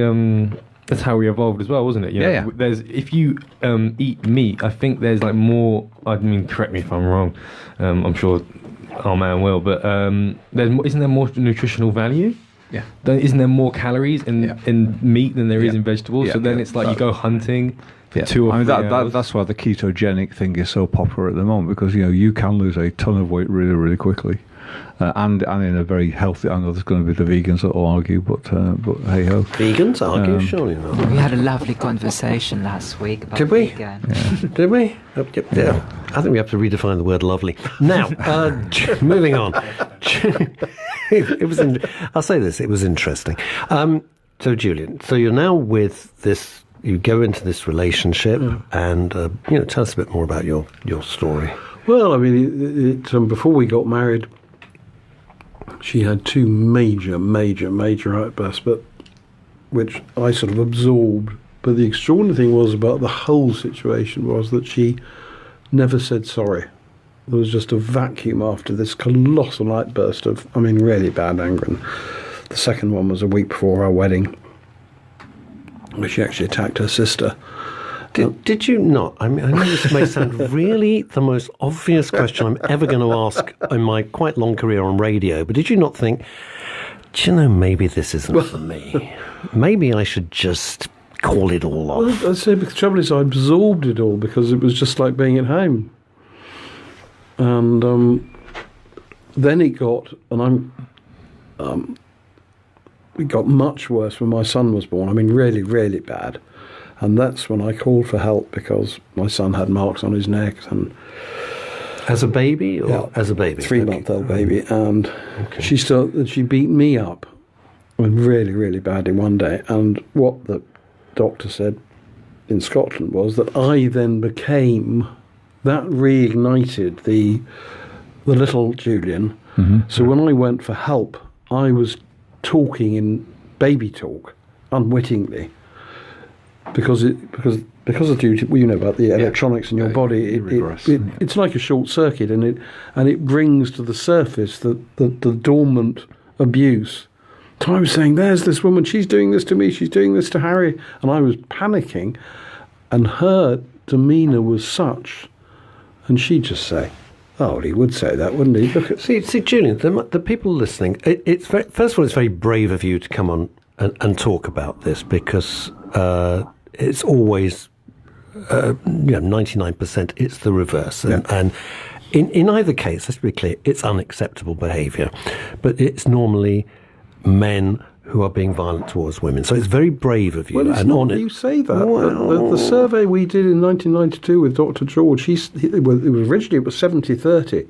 Malcolm George did a survey for the Metropolitan Police in 1992 and it was 60-40. 60 women and 60 men. 60 men and 40 women. There's always been the assumption that a man will more likely to hit, but a woman is actually more likely, as you know, to be more manipulative. But a guy won't talk about it because it's male pride. Well, that's why we started a men's radio station where, there was the strapline where men really talk. There was no help at all when I can I ask another seemingly dumb question, but I try and act the way I've always tried to operate is say what you think people at home or in their car or wherever they might be, or walking the dog, listening on the app, is this. You're not a small guy. You look like a pretty powerful guy. You're quite you boxed for your school. So as unpleasant as it is, but if you find yourself in this situation, were you not able? And people might be thinking, why didn't you defend yourself? That's why she chose me. That's why she chose me, because I wouldn't hit her. If she chose me at somebody who hits, then the relationship is totally different. If she chose somebody she knows is not going to hit her, right? She's top dog, so she can go on. But you were. Let's put it this way, and it would be the same if the sexes were reversed. But you were, let's just say, severely provoked, and even at that severe. And we all do stupid things in the heat of the moment. All of us have done that. There wouldn't be anyone on the planet who hasn't reacted in the way you think, I really wish I hadn't done that, but something happens to you. And Kevin Lake could explain it technically, but I just say you lose your rag and that's it. Even then, you couldn't say to yourself, Julian, this is ridiculous. I'm gonna have to take some physical action to defend myself. My psychologist was brilliant. And he said to me, because she'd hit my son, which was unacceptable, she was trying to transfer the blame to me. And Keith said to me, she wants you to hit you. And I said, I've never hit you. She wants you to hit her. I said, well, I do. He said, get out of the chair. I said, do. She follows me into the next room. He said, well, get out of the house. And I used to walk around Fulham all night while she was ranting and raving. I came back one night and she was on the phone to her mother. And her mother said, we called the lawyer. I said, why? And I found out she told the police I hit her. But you hadn't? No, I was next door with the next door neighbours. And my lawyer didn't defend it. And the second time was when I was defending my son again, and I was deemed guilty. No, I'm a bit lost here. Hang on. So you're walking around and your then wife phones the police and said, my husband's just hit me. But presumably there were no marks on her. So how did that then play out? Because in those days... What sort of time when were you talking about? 1990. In those days, the law allowed you to allege violence by your husband without any proof whatsoever. Is that? I have no idea if that's the case or not. 1986. I've no idea. So I don't know if that's right or wrong. Family Homes and Domestic Violence Act, and they were warned. The government and the lawyers were warned by Erin Pitsey, who runs the female refuge. She said, you have just created a violent woman's charter. And she said, and Erin got stones through her windows, she said, most of the women in my refuge are more dangerous than their husbands. Is that what she said? She said it. I thought she'd said, spent her life trying to say the opposite. No. She's a very brave woman, Erin. She's brave, she's outspoken, she was courageous, and she was a pioneer, that's for sure. And gave succour and help and very practical aid to many, many people. So, she's to be saluted. Right, so you get through the first thing, they've called the police, there's no marks, but were you arrested? What's the story? No, what happened was that she was going through the very serious medical treatment for suspected brain tumour, and what she did, in fact, was, had we had proper NHS help, the accusations were part of her problem because brain tumour victims don't understand. So, are you saying they affected her? I mean, I'm guessing it affected her personality, so we go to court, and I'd actually served an injunction to stop her taking my son to Australia during the process. I didn't want a divorce. I thought she'd have the thing. So my barrister, and then as part of the process of the injunction, she then says, well, he beat me up. And my barrister... No, I'm sorry, who well, first of all, I would have been thrilled. Australia, not quite far enough. I would have said, that's a fantastic idea. Take everything. They're not apart from my son. No, okay, fair enough. But, okay, so your barrister did what? He said, she's very pretty, isn't she? I think you should leave your flat. And I said... Sorry, I don't quite understand the logic of what... Because one's got nothing to do with the other. Exactly, it didn't have anything to do. Well, he said that in court, or he said that to you in chambers? He said that in chambers, So I said, go and ask her about the marks on Harry's neck. She said, that's not relevant. So we compromised, and I said, okay, weird. If you want, very weird. And I said, I will leave. I will only leave if the psychiatrist to whom she'd been referred to already gave her a clean bill of health. So that was written. And how old was your son at this point? 18 months. Okay. That was enshrined in law. She did it again. And because this... So she complained about you again? When I was defending my son, who she'd attacked again. Forgive me. I don't doubt any of this, Gillian, but what I'm saying is, why couldn't you take your son, who's now a little baby of 18 months, go to a doctor and say, look at the marks on my little baby's neck or wherever it was. Can you write a report, please? Why couldn't you do that? We did. And what did the doctor say? He said, I can't remember what his excuse was about the marks on his neck. I think it was, bib rash, that's right. Bib rash? Bib rash. And then when You're nodding like I'm sitting here with my jaw on the floor. I don't understand how you confuse it. This is all very plausible because what you're dealing with here is a classic 100% manipulative narcissist. Yes, that's right. That's honestly, not talking about Julian. You're talking about his presumably, hopefully, ex-wife. It's casebook narcissistic behaviour in that they will do everything, but they are very, very good at flipping around and making it that it's your fault. You did it. It's all because of you. I'm only criticising you because I love you. People that don't love you wouldn't tell you that you're a git or a shit or whatever they want to call you or horrible. But I'm telling you because I care for you and I love you. But just to give the argument to that is, what about if someone says to you, because there are people in my life who are not manipulative narcissists, but they'll say you're an idiot, and I'm only telling you that because I love you, sort of thing. I just tell you that because you're an idiot. Case in point, Mr. Kane over here. So it's not. Is that always the? It's not always the case. No, it's not always the case, but it's very classic within narcissistic behaviour to criticise or to put you down. Yeah, whether you like it or not. I have a real big issue with bullying, and that's why I hate trolling on the internet or anything like that. Bullies in any form, and criticism. There's a good friend of mine, Joe Vitale, in the States, who's a prolific author, and Joe has a really nice phrase. He says, criticism has got a very simple function. It's to make you feel less about yourself than what you are and to demean you, and that's it. It is. That's its only function. But there is positive criticism. No. People say, it's constructive. There is.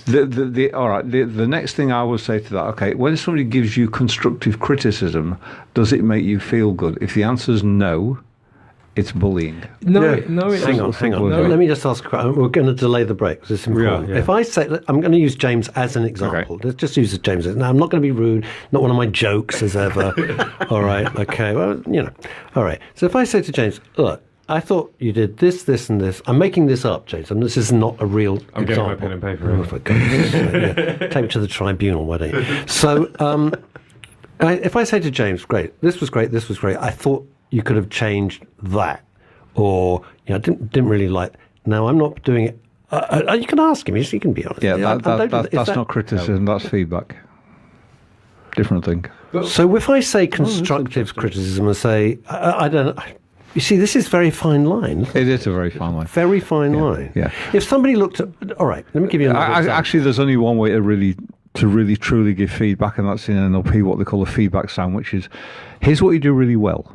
Yeah. Here's what you can do in future to improve it, and that will be awesome. Now, in future, tell me what you're going to do, and they'll tell you because they own it. At that point, there's been no criticism involved. You see, whatsoever. before I do my one-man shows, it's an hour and a half one-man show stand-up. It's just me. I've got no one else to blame because you can't blame the director, the producer, the writer. Yeah, that's me. Just you. There's no orchestra. There's no set. There's nothing else. If the material's no good and I don't present it in a way that finds favour, it's going to die. And you did a comedy course, you know how it is. So you did 5 minutes, I do an hour and a half. So I'm both here and in Los Angeles. So I try it out on two very good friends, both of whom are both writers and comedians. And it's the world's most difficult thing. And they have to be honest with me. And that is really hard. But they will, and also one of my agents as well. And I'll do it with them. And they will like deconstruct some bits. They'll like this bit, lose that bit, didn't like that. And that's not bullying, is it? Though that's being. They would say it's very constructive. It is hugely constructive because I listen to them. Yeah. Well, you're asking at that point for their advice, yes, and they're giving it to you, yes, and you're listening to it. If they literally just sort of said, "Look," and they beat you up on everything that you said, and that was a rubbish show, and you shouldn't have said that there, and look, you're not going to feel good. That's criticism. That's bullying. You've asked for feedback. Constructive feedback, and you've been given constructive feedback. If somebody just literally unleashes on you, this is what you are, and I'm only telling you this because I care for you and love you. That's criticism. That is the most. It's the most damning thing because it does lure you in. You think, well, it's my own good. It's my own good. Talking about own good, let's take a break. This is just riveting stuff. Well, I'm funny. So we'll be back in just a moment. You're listening to Russ Kane on Men's Radio Station, where men really talk. Hello, I'm Lawrence Davis. I'm the proud owner of South Cigars in Mayfair and Knightsbridge. For the past 60 years, we've been providing the world's best Cuban cigars. When it comes to cigars, there's no other than South Cigars from Mayfair and Knightsbridge. We at Souther's would like to wish Men's Radio Station every support in their task for helping men's emotional and mental well-being. Check them out. Men's Radio Station, where men really talk. Your call is important to us. You are now number 15 in a queue. At Profile Insurance Services, we treat people as individuals. You'll speak to a real person, not a call centre. We're fast, small, independent, and have a superb team of insurance specialists. And they're really nice too. Advice is totally free and we cover everything. Call 0208 931 3306. Listeners to Men's Radio Station won't pay a penny for admin fees. That's 0208 931 3306. With Profile Insurance Services, you're covered. Let me tell you about Jermyn Street Theatre. We are the smallest theatre in the West End, only 70 seats. We are a registered charity and not grant-aided, run by a small team of volunteers and trustees.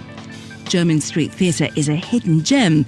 It combines the comfort and convenience of the West End with the intimacy of a studio. Every seat has a perfect view of the stage, and even a whisper is audible. This is a secret theatre in the heart of the West End, once found, never forgotten. Slick 50 Barbershop is in West Cliff-on-Sea, Essex. Elaine, specialist in retro haircuts, has been trading since 1987. Music and lifestyle are her inspiration. You can also purchase merchandise and Toot Sweet pomade. The shop is open Tuesday, Thursday, Friday and Saturday. Please call 01702 390 916 to book your haircut. Visit barbershoprockabilly.co.uk, Slick 50 Barbershop on Instagram. Gracias. Not ready for making tax digital? Struggling to keep up with changes? Or do you simply need a friendly and reliable face to handle your accounting needs? With over 20 years of experience, BBK Partnership in 5 London areas provide personal advice, and all our partners are readily available in person and by phone at times that suit you. Give BBK a call today, 0208 216 2520, or visit our website, bbkca.com. You're listening to Men's Radio Station, where men really talk. know, the beauty about this show and getting a guest in, you never quite know which direction. You think you know how it's going to go, and you kind of think about how the conversation is going to be, but you know, it goes off into like really interesting tangents, and it's just wonderful serendipity. I wish I could say that it was down to my genius or James's planning, but that we've got Kevin Lay, who is interacting so incredibly with Julian Nettleford, and it's we're going through a harrowing story, and it's a story that is usually the reverse of what is clearly, or what was, past tense, a violent, horrible relationship, marriage, and normally we would hear, hence that's why we started a women's radio station, and we talk about it as well on men's radio station, because violence is never acceptable and it's never ever the answer. But Julian's come in today and talking about the fact that he had this marriage where there was a son, and he was the victim of the violence. And if you have been, you know, we're on Facebook Live. James, what's the thing again? Facebook.com/Men's Radio STN. Please come in and join the conversation. We'd love to hear what you have to say. You know, just write, and then Dennis will read it out, and then we can have a whole three-way chat. So you were just saying in the break something which was making my hair stand on end. You woke up. Well, I shouldn't put words in your mouth. You tell me what you were saying to Kevin. When we were going through the process of doctors and scans and for your wife's tumour. Yeah, I wasn't very well because I wasn't the patient. So, and I said to her, and Harry was getting obviously very distressed, and I was trying to work hard and keep the. So I said to her one night, "So we've got to sort this out." And she literally within 2 seconds bent over in bed and pulled her fingers down my face and ripped my face to shreds. And I just sat there with blood. Why were you? I know this sounds dumb, but why were you sharing a bedroom with someone who was clearly, at any moment, I would say to anybody, if somebody's going to explode like that, why are you sharing a bedroom with them? Well, it's all very confusing because you're hit with this behaviour pattern that you don't understand. And I hoped it would get better. And I saw this brilliant psychologist, and he said to me after seeing her once. He said, I can help you to live with her, but I cannot help her because she doesn't see a need for it. And I saw him. You can only help someone that needs help. Yeah, and I saw him 6 times, and he said to me, how's it going, June? I said, it's a nightmare. He said, I knew it would be. He said, you've got to get divorced. And I said, what about my son? And that's when we started going through the process of, she was then referred to another doctor, and then for the tumour or for her behaviour? For her behaviour.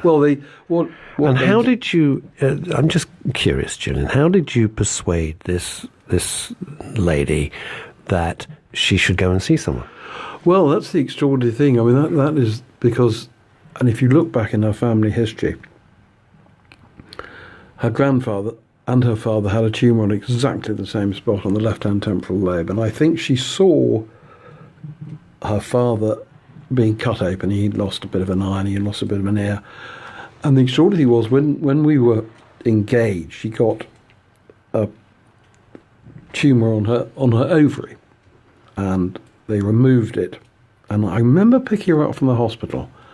I thought, you're not happy you've had this removed. And so then the behaviour got worse. And then I subsequently, in research, found out, which you probably know, is that the ovarian tumour was a second cousin to the... And it's the old story. They thought the ovarian one was the primary. In fact, it wasn't. It was the secondary. So she knew she had it. And I spoke to Macmillan nurses during the whole process, and they said there's thousands of people wandering around knowing they've got cancer, and they fight it. She's still fighting it to this very day. When you say fight it, in other words, what? Fight the reality of it, or battling with chemotherapy and? No, we didn't get to that stage. It's still there. And I spoke to her godfather 3 years ago, and I said, "How is she?" He said, "She's going blind." I said, "Well, that's the brain tumor." No, he said, "She ate too much margarine when she was a child." And I said, "Peter, I've got the scans."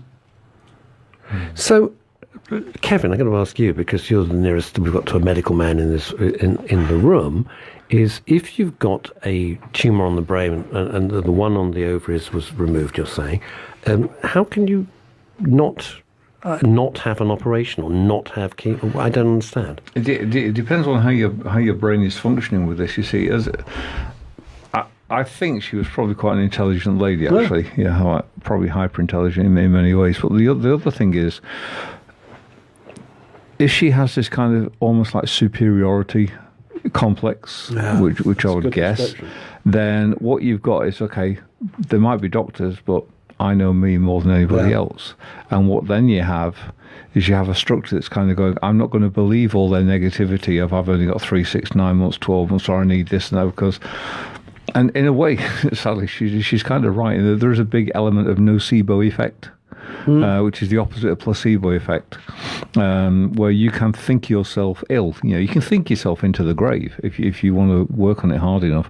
Other people will have a placebo effect. Some people are given a sugar pill, some people are given a drug.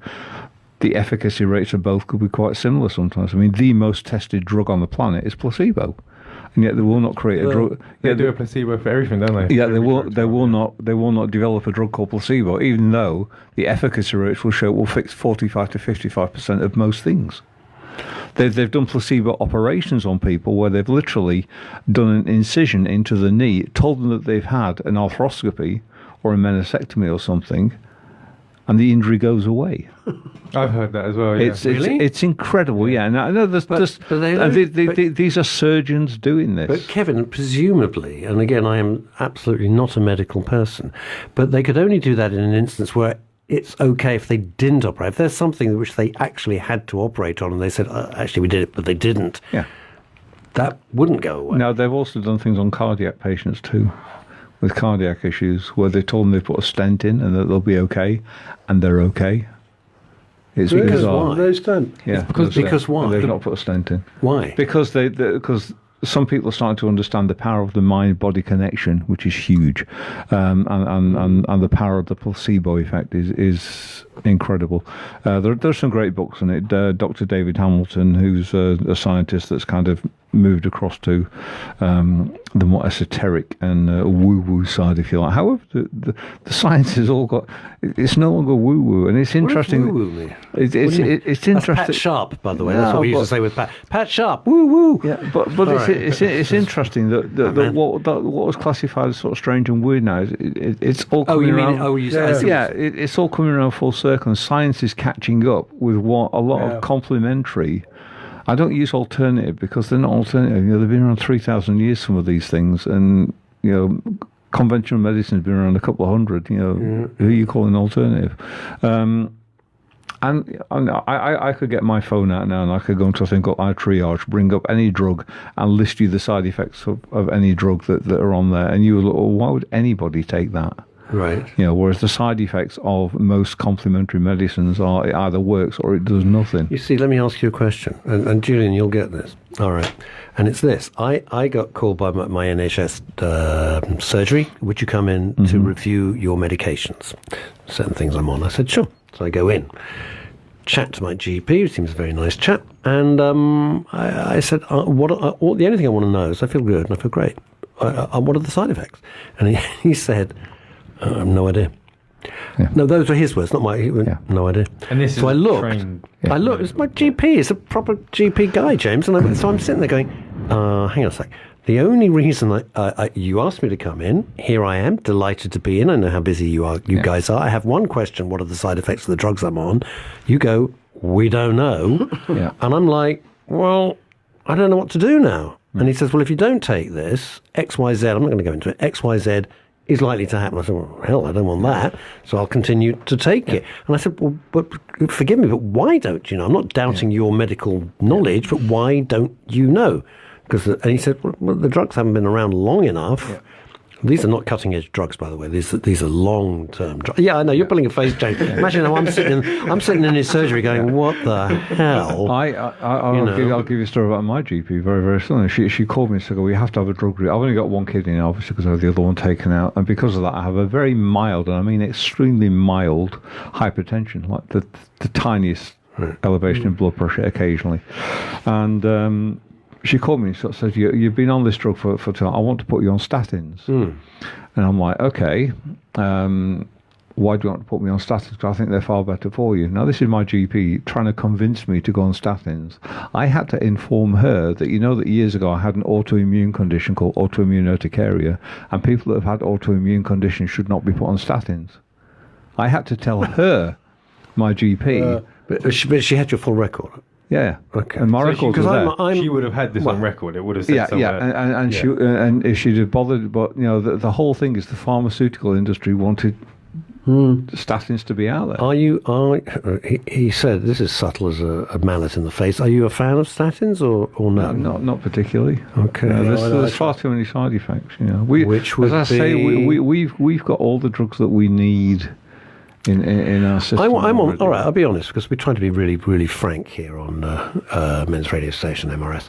So I'm on statins, right? And I've been on statins for a long time. And one of the side effects, which is written in like Helvetica 000 point on the leaflet, is it affects your memory. So when I started them, I thought, what the hell is going on here? Because I really was like an idiot, and that passed, and it's fine. But my memory, well, not my long-term memory, like my short-term memory, it was embarrassing for a while. Really? Yeah. Well, the thing with pharmaceuticals, they practice a thing called defensive medicine. So what they do is they will list absolutely everything that's possible, even to the lowest, like 0.01 of 1% percentile that could go wrong, so that you can never go back and say you never told me. No, but you can. It's in the leaflet, so you haven't got a case. It's so they can't. They're not doing it for your own good. They're doing it so they can't get sued. Well, of course, of course, because it's a multi-billion. It's funny pound. you say that, because that's where my case went wrong. Because I employed the so-called lawyer who was meant to be an expert in custody, and the doctor wrote to the court and said, I can't give her medication because she doesn't see a need for it. The lawyer told the court she doesn't see a need for medication. She doesn't need medication. Yeah. So when I sued the lawyer, the psychiatrist wrote to the court and said, "No, I did not say that." Yeah. So I said she didn't see a need for it, and then it worked because, as you know, it won't work. So, just to round off the story, then I've got to go back and ask. No, all right, sorry. So you sued the lawyer, and did you win? No. Well, I should have won. No, but you didn't win. I got a very large bill I may have to pay in the next... What? Because they removed the keys for... Me being a journalist, I looked at the bundle before the court case, which the key evidence was the neuropsychiatrist evidence saying I did not give her a agreement of her. I won't give you their name. No, don't mention any names, please. No names at all. Remove the key evidence, which I, as a journalist, brought to court, and the judge said, "You're doing this for money." I said, "No, I'm not, my lord. You read this medical report." And he went spout. He was annoyed. Oh. Why? He said, why was he annoyed? Seen it. He said, "Why haven't I seen it?" "Oh, we're going to show you tomorrow." Who said that? The other side said that? The other side said they were going to show you tomorrow. And he said, "This case is going straight back to the family court." He said, "Who is looking after Harry?" "Only you." You? Me. So where are I dread to ask, because this is sort of like a Hammer horror film, but where are we now with all of this nightmare? The inquest is being appealed with the Attorney General as we speak. Inquest? And my son's death, yeah. So your son... well, my condolences. So your son died. Whew. Okay. This does not have a happy ending. I was hoping it did. Clearly it doesn't. So your son... When was that? 2011. 2011, okay. And how old was he then? 22. He was 22. All right. But interestingly enough, I mean, you say it says that the person who's been helping me, who's a very clever barrister, criminal barrister, he's been helping since 1992, and he said to me, "I knew you thought you'd get him safe," but he said, "Julian, I knew you wouldn't. These stories never end happily." No, this is and your presumably now ex-wife. Please tell me you're not still married. Please. No. You are divorced. She's remarried. Oh, well, good luck with that. So and now that you've got this good, found some proper help, and Kevin's input on this is crucial, because I'm just shooting in the dark a little bit here. Are you going to repeat this pattern? No, or have you've broken the pattern? Broken the pattern. And the fascinating thing was that my mother came and but she understood, but my ex didn't realise that I'd been cured. And when my son died, she started using the same techniques, and I'd been told not to engage with her because they can twist things very quickly. So when Harry died, her husband rings me and he said, "Oh, Sophie wants to speak to you." And no names, names, please. And he said, "She wants to speak to you." And I took a deep breath and I said, "I have no intention of speaking to her. You caused this mess. You sort it out." And you said that to whom? Her current husband? Yeah. And he said, "You're making things very difficult for us, you know." But that's almost like what Kevin was saying. It's that negative criticism, isn't it? It's where they're trying to squash. I have to ask this: the new, and do not mention any names, Julian. Right? Let's just be clear. But the new. You can see where I'm going. The new husband is the same pattern emerging with there, or is this a totally different chap? Much worse. Worse than the new got? No, much worse the other way. They're similar. So Kevin Lay, what happens when two of these, I'm going to call them alphas, I don't know what you call them, let's just call them alphas for the sake of convenience, they meet? What's this like? Is this like rutting rams? No, what goes on? The technical term for it in psychology is war. Is what? War, yeah. That's literally what they're both generating themselves into a state where they can literally bounce and feed off each other's energy. There's like very rare. See, more often than not, it's kind of the opposites that attract, and occasionally you'll get these two that are kind of sort of cast together, and they're in such a whirling sort of state of control that they're trying to outdo each other. Yeah, absolutely. So it's almost like a war. It's like a boxing tournament, but a mental boxing tournament between the two of them. That's how it sounds exhausting. Yeah. Oh yeah, totally exhausting. Do you actually think? So you mentioned something interesting there, and I never know if it's true, even at my advanced years. Do you actually think opposites attract, or do you think similar people are not? And it can be similar good. It can be like similar, I don't know, comedians or similar sense of humour or similar whatever. Let's look at this as a physics element. Okay, if we have two polarities that are, with magnets, if you get two positive ends, they'll push each other away. It's kind of the same with people. There are gaps and spaces, and I know I hate the phrase you complete me, because you should be complete anyway. But the whole idea is that you will look for somebody to complement. Yeah. Rather than complete you, to complement your state, and they fill in, and that's why people use phrases unconsciously like my other half or my better half, because if you're a bit of a shit and they're a really nice person, they say, well, my better half wouldn't agree with me, and so linguistically we do it unconsciously. We don't know we're doing it, but if you listen to the way people speak, sometimes it's actually very true, One of the things I never got about this better half analogy is, surely if you're going to get engaged with someone or romantically involved with someone, there must be some common ground. They say opposites attract, but there must be something where you meet in the middle. No, there must be something that you both like. Yeah. You're not going to marry. There is this linkage. Again, if we wanted to get all sort of quantum theory on it, it's what we call a torus or a toroid field overlap. Yeah. Say that again. A toroid field overlap. Every cell in your body, the planet, every tree has got what we call a toroid field around it, like an energy field around it. And this isn't woo. This is hard science. That's not woo-woo? No, it's hard That's science. For real. This is hard science. That is for real. And the thing is, if somebody walks into a room and their energy thing is repellent to you, when say some people walk in a room, you go, just don't come to me, don't talk to me, don't come near me. You just want to avoid them. Yeah. And other people, they walk in a room, I've got to get to know you, because there's just there's that attraction thing about it. And it's the same thing with this energy signature that we all transmit and we all put out. I mean, because of the way I am, I'm very kind of chilled, relaxed and calm because of what I do and because I just am.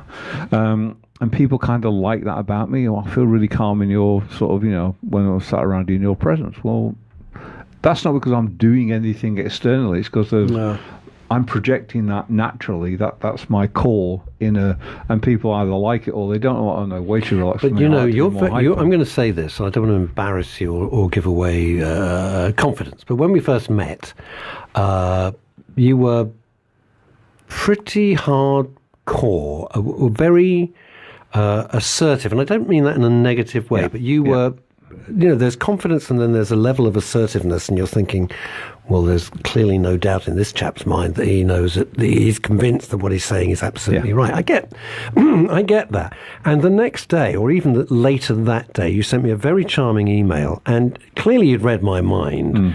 And I thought, this is not just a really competent guy, but this is a really good guy, because he might never see me again. What the hell does it matter what I think?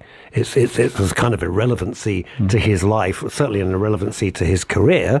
He could tell me to get lost, or words to that effect. And you sent me this very charming, to-the-point email, and you'd picked up immediately on what might have been not a problem, or not even an issue. I just like a feeling more than anything else. And I phoned Howard, and I said, who's my co-founder is Howard Jameson, who introduced us, and I said, what a great guy. And I said that because I was really impressed with the meeting, but more to the point that you had gone to the trouble of thinking, I may have come across as X, Y, Z. Yeah. I'm going to cut that off at the pass. Yeah. And you didn't need to do that. And I we live in a very rude world. We live in a world where there's manners are, James is younger. You're 24 years old. This is the world you understand. This is not the world I grew up in. This is you've watched it. And at my age, I look around and I think, Jesus, how the hell did we get? How did people get so rude to each other? I would have been mortified for you to think, at any level, whether I'd have met you again or not, that you'd have thought I was being either unkind or arrogant or rude, which is why I sent you the email kind of going, I know I said something actually that, looking back on it, reviewing it in my head, that was wrong. I shouldn't have said that. And in I that appreciate way. that because people, I really appreciated it. It was very illuminating and very telling of you as a person, and of the way that you believe in what you're doing. Julian, how are you? I've got to ask. Having gone through this sort of rocky 1, 2, and 3, and 4 situation, what now? Are you okay now? Yeah, you feel good? Fine, yeah. How do you view life now? I mean, I'm serious. How do you? I mean, not philosophically, but how do you view life? Thank God that's over, or what? Absolutely. Well, it's nearly over. I mean, it's got a new girlfriend, and without prying, he said, immediately prying. Obviously, your new girlfriend, nothing like previous. No. This is like a healthy, and that makes you happy. Well, because I write about engineering and electronics, I've got that sort of brain that my life, I can now explain my whole life because of what happened to me. It's much easier if you can handle your future if you know what the past is. So I know why I married her. I know what my mother did. That's all logic, and I'm a logical person, so I can now get on with the rest of my life and say, well, okay, the first bit wasn't exactly great. Harry paid, unfortunately. He was the poor guy, really the butt end, and you probably know this, of a toxic family. He took, poor guy, everything that I managed as an adult to get help, but I couldn't get help for him. He was too young. Was he, forgive me, and again, but I'm just trying to set the scene here. Was he then living with your ex-wife? He was living there, okay. And when she remarried, he was living there as well? Okay, all right, just so I understand. And the next bit of the story will come out, and it's very, very unpleasant. Well, we'll have to get you back, and we have to hear about it. But once you know this with your patient, once you understand why you're hit, why something happened, it's much easier to cope with. Yeah. Well, we have this thing in what one of the real reasons why people don't heal is they don't understand. Yeah. We have a phrase called coaching is curative. Yeah. So when you train somebody or you coach them into why they've experienced something, once they understand it, it's like, oh right, okay, they get it. And it's far easier. It's almost like if you think of a little box in the brain, and it opens up and it gets stuck full of stuff. And unless the lid closes on it, it's always open. And there's always like, well, what if, why, what if? There's always that question mark going around it. Comedians use it Billy Connolly's a classic. Ronnie Corbett used to bring it out. They're called open loops or nested loop, where you start a story but you don't finish it. And you carry on to a few more. And at the end of it all, you shut all the loops down. Yes. They use it in NLP. It's called nested loops, is its traditional name. But we use this open storytelling, but not finishing it to keep people's attention focus. Connolly does that brilliantly. Yeah, I'm an NLP master practitioner and it was trainee, great. yeah. Julian Nettleford, thank you so much for coming out. I really appreciate it. We've got a real treat coming up as well. This has been one hell of a show, I've got to tell you. Right, time to pay the rent. You're listening to Russ Kane on Men's Radio Station, where men really talk. Hello, I'm Lawrence Davis. I'm the proud owner of South Cigars in Mayfair and Knightsbridge. For the past 60 years, we've been providing the world's best Cuban cigars. When it comes to cigars, there's no other than South Cigars from Mayfair and Knightsbridge. We at Souther's would like to wish Men's Radio Station every support in their task for helping men's emotional and mental well-being. Check them out. Men's Radio Station, where men really talk. Your call is important to us. You are now number 15 in a queue. At Profile Insurance Services, we treat people as individuals. You'll speak to a real person, not a call centre. We're fast, small, independent, and have a superb team of insurance specialists. And they're really nice too. Advice is totally free and we cover everything. Call 0208 931 3306. Listeners to Men's Radio Station won't pay a penny for admin fees. That's 0208 931 3306. With Profile Insurance Services, you're covered. Let me tell you about Jermyn Street Theatre. We are the smallest theatre in the West End, only 70 seats. We are a registered charity and not grant-aided, run by a small team of volunteers and trustees. Jermyn Street Theatre is a hidden gem. It combines the comfort and convenience of the West End with the intimacy of a studio. Every seat has a perfect view of the stage, and even a whisper is audible. This is a secret theatre in the heart of the West End, once found, never forgotten. Slick 50 Barbershop is in West Cliff-on-Sea, Essex. Elaine, specialist in retro haircuts, has been trading since 1987. Music and lifestyle are her inspiration. You can also purchase merchandise and Toot Sweet pomade. The shop is open Tuesday, Thursday, Friday and Saturday. Please call 01702 390 916 to book your haircut. Visit barbershoprockabilly.co.uk, Slick 50 Barbershop on Instagram. Gracias. Not ready for making tax digital? Struggling to keep up with changes? Or do you simply need a friendly and reliable face to handle your accounting needs? With over 20 years of experience, BBK Partnership in 5 London areas provide personal advice, and all our partners are readily available in person and by phone at times that suit you. Give BBK a call today, 0208 216 2520, or visit our website, bbkca.com.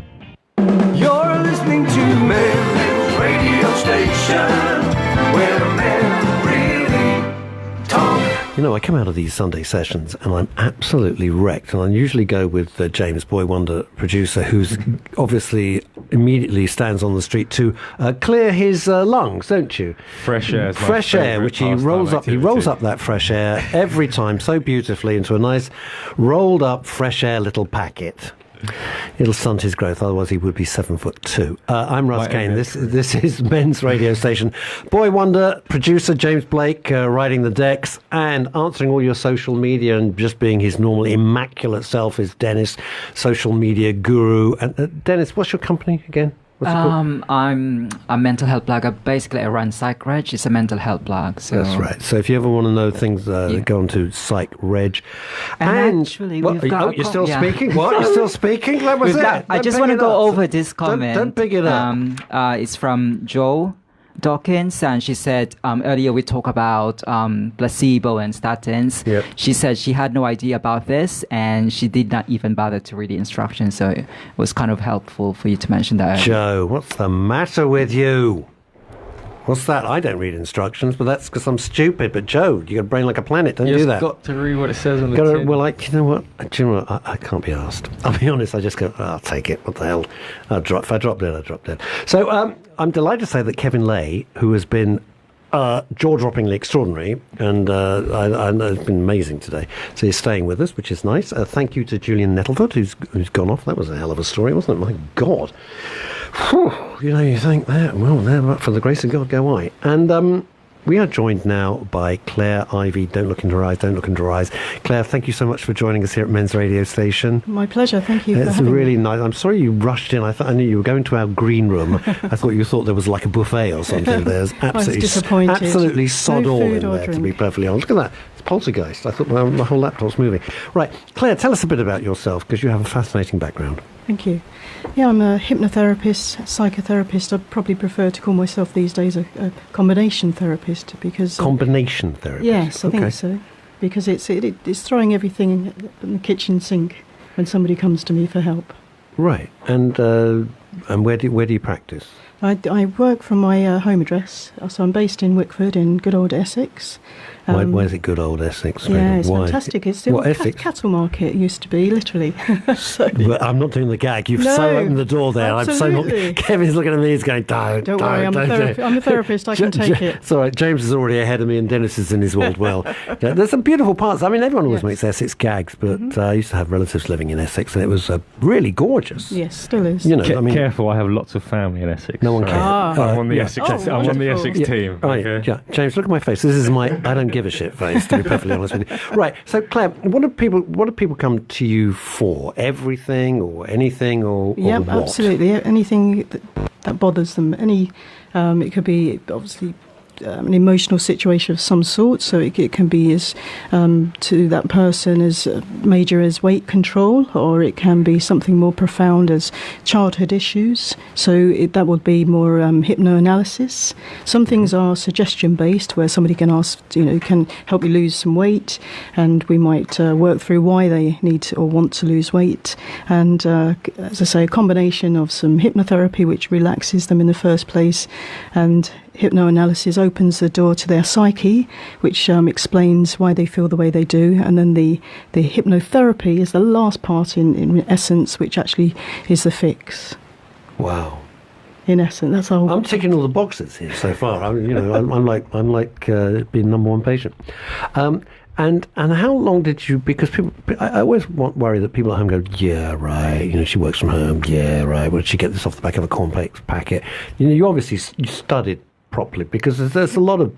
Let's not kid ourselves. There's a lot of snake oil salesmen out there. There are who offer you all sorts of rubbish, and people are desperate and they believe it. I don't blame the people. I do blame the snake oil salesman.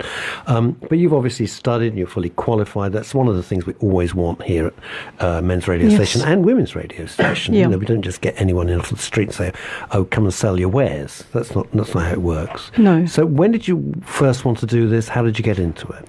I think it was originally, I believe I was probably around 35. I actually had some therapy myself, and probably stayed longer in therapy, although I realised I was picking my therapist's brain at the same time, and it was leading me to actually train afterwards.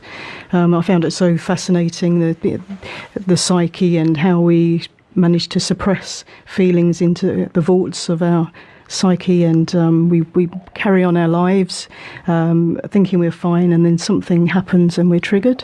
So it's from the age of 35 pretty much, and I've been in practice. This is my 18th year. 18? Yeah. Wow. When you went to your therapist, do not tell me what it was about. That's fine. Absolutely, no, it's not fine. It's none of my business. But did you find that the sessions that you had with your psychotherapist, He was a hypnotherapist, psychotherapist. Yes, okay. both. Did you? No, I was talking about this with Kevin, and we're going to come back to it. This whole thing. We were talking about Paul McKenna, who Kevin knows well and I know well. Right.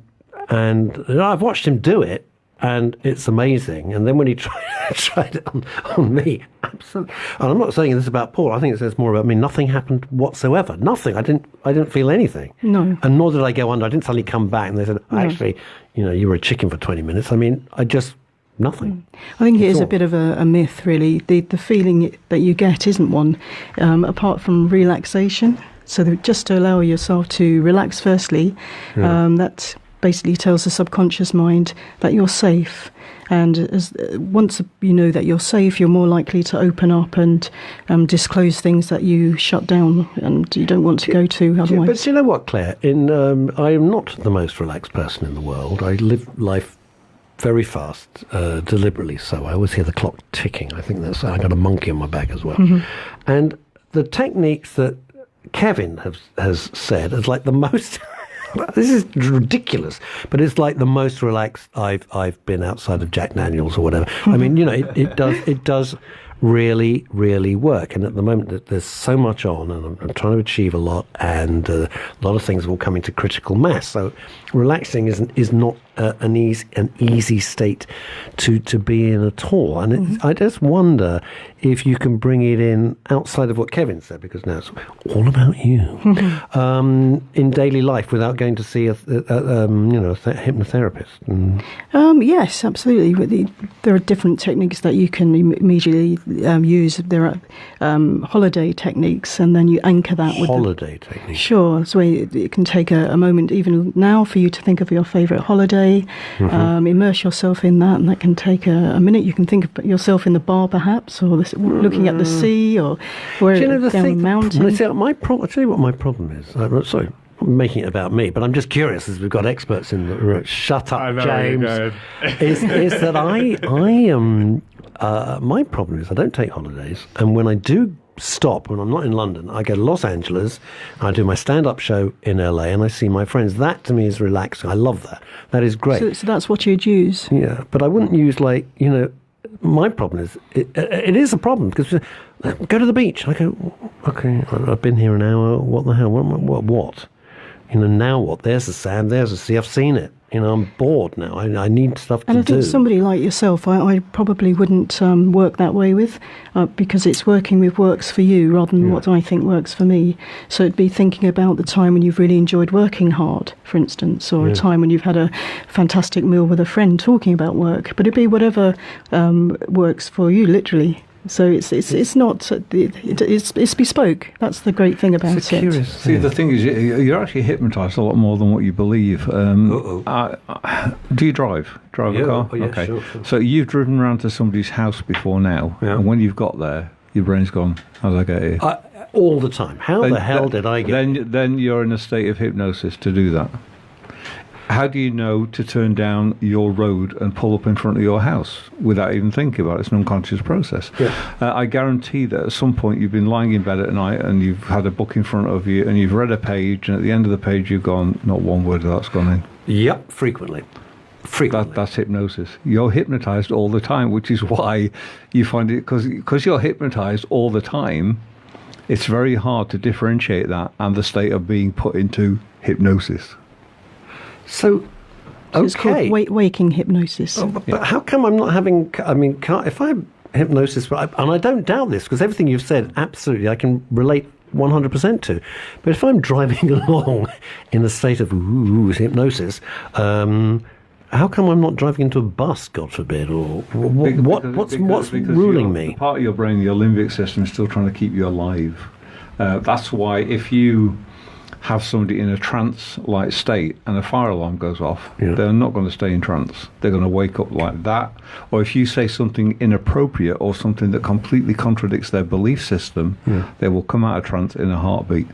I'll tell you a classic one that I saw in a training once, and you'll love this. And I am going to swear, so I'm going to kind of pre-warn people. That's all right. It's okay. I saw a guy on stage, and I saw the instructor say to this guy, and we do a thing called forget the numbers.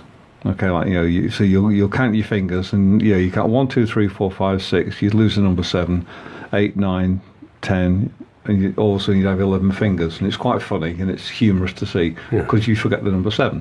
You say, how many dwarves were there? And they go, well, there's because they can't say the number 7 because you've given them what we call temporary amnesia, and we do that. Do you know what I was going to say? 11. Well, we how weird is that? We had this guy. I knew it was 7. Yeah, we had this guy on stage, and the hypnotist that was doing the demonstration sort of, had this guy in a really quite a deep trance. He sort of says, as we go through this, he says, you're going to forget the number 7. The guy came out of trance in a heartbeat. I'm fucking not. And literally came right out of trance and looked at it like horrified. And the hypnotist went, what? He said, I'm an accountant. I cannot afford to lose the number 7. Wow. That's his job gone. So his survival instinct came in. If I forget the number 7, that's my job gone. How do you both feel? I'm going to ask Claire first. That's extraordinary, by the way. How do you feel? Because it is, as you've said, And I agree, it's terribly entertaining. If I watch Darren Brown, who I'm a huge Darren Brown fan, and he does some amazing stuff on stage, and you either believe they're not plants, and I don't think they are plants. I think they are genuinely people who they're not. You're shaking your head? No, they're not plants. They're not plants. No. So they're people who've gone along to the theatre to have a good evening, and what's the matter, James? Are they not plants? I don't think you could run a whole career, and he's got a huge career, and his shows are jaw-droppingly brilliant. I mean, he's just brilliant. I'd love to meet him. I'm just fascinated. How do you think that helps? How can I phrase this correctly? Do you think that helps people believe that hypnotherapy is a good thing to get rid of severe problems and not be, you're going to be a duck for 10 minutes or forget the number 7? Well, I focus on the therapy part rather than the entertainment side of hypnosis, hypnotherapy. So for me, I do have to counter a lot of people's worries and fears, and that is part of it. But as soon as I allay their fears and I explain that it's just a relaxed state, it's an altered state, you're fully aware pretty much, and you're just choosing just to tune out slightly, and whatever they want to tell you, they will. They're not controlled by me or anybody else, so they can't become a chicken unless they choose to and want to be one. Yeah, that idea of a chicken or whatever, I think that's like Hollywood's idea of hypnotherapy, isn't it? But James, you see, what I don't understand, I'm going to ask both the experts here, why is it that is it because they think, well, I'm on stage, this is hilarious, I'll go with it, or is it because they just don't have a choice? No, it's have you looked, Kevin, you're looking at me. No, it's actually the way it's set up. First thing of all, the first hypnotic command is they're going along to a hypnotic show. Yes. That's the first level of hypnosis that they're in. They're sat into a room full of energy of people expecting hypnosis or to witness hypnosis or to be hypnotized. The hypnotist will then say, okay, do this. And he'll say, okay, everybody clasp your hands like this. So people will do what we call a hand clasp, like this. And he'll say, okay, the more you try, and we use what we call a double bind, then the more you try and pull your hands apart, the more they will be stuck together. Some people are sitting there going, oh my God, I can't pull my hands apart. This is what McKenna... Some people do this. Those people that do that, you do not want on stage. They are not compliant. They're not... That was me. I couldn't help. I felt nothing. The moment they said, try and pull your hands... They're not going to help. I went, okay. So you detect the people that are kind of going, you're right, oh, look at that.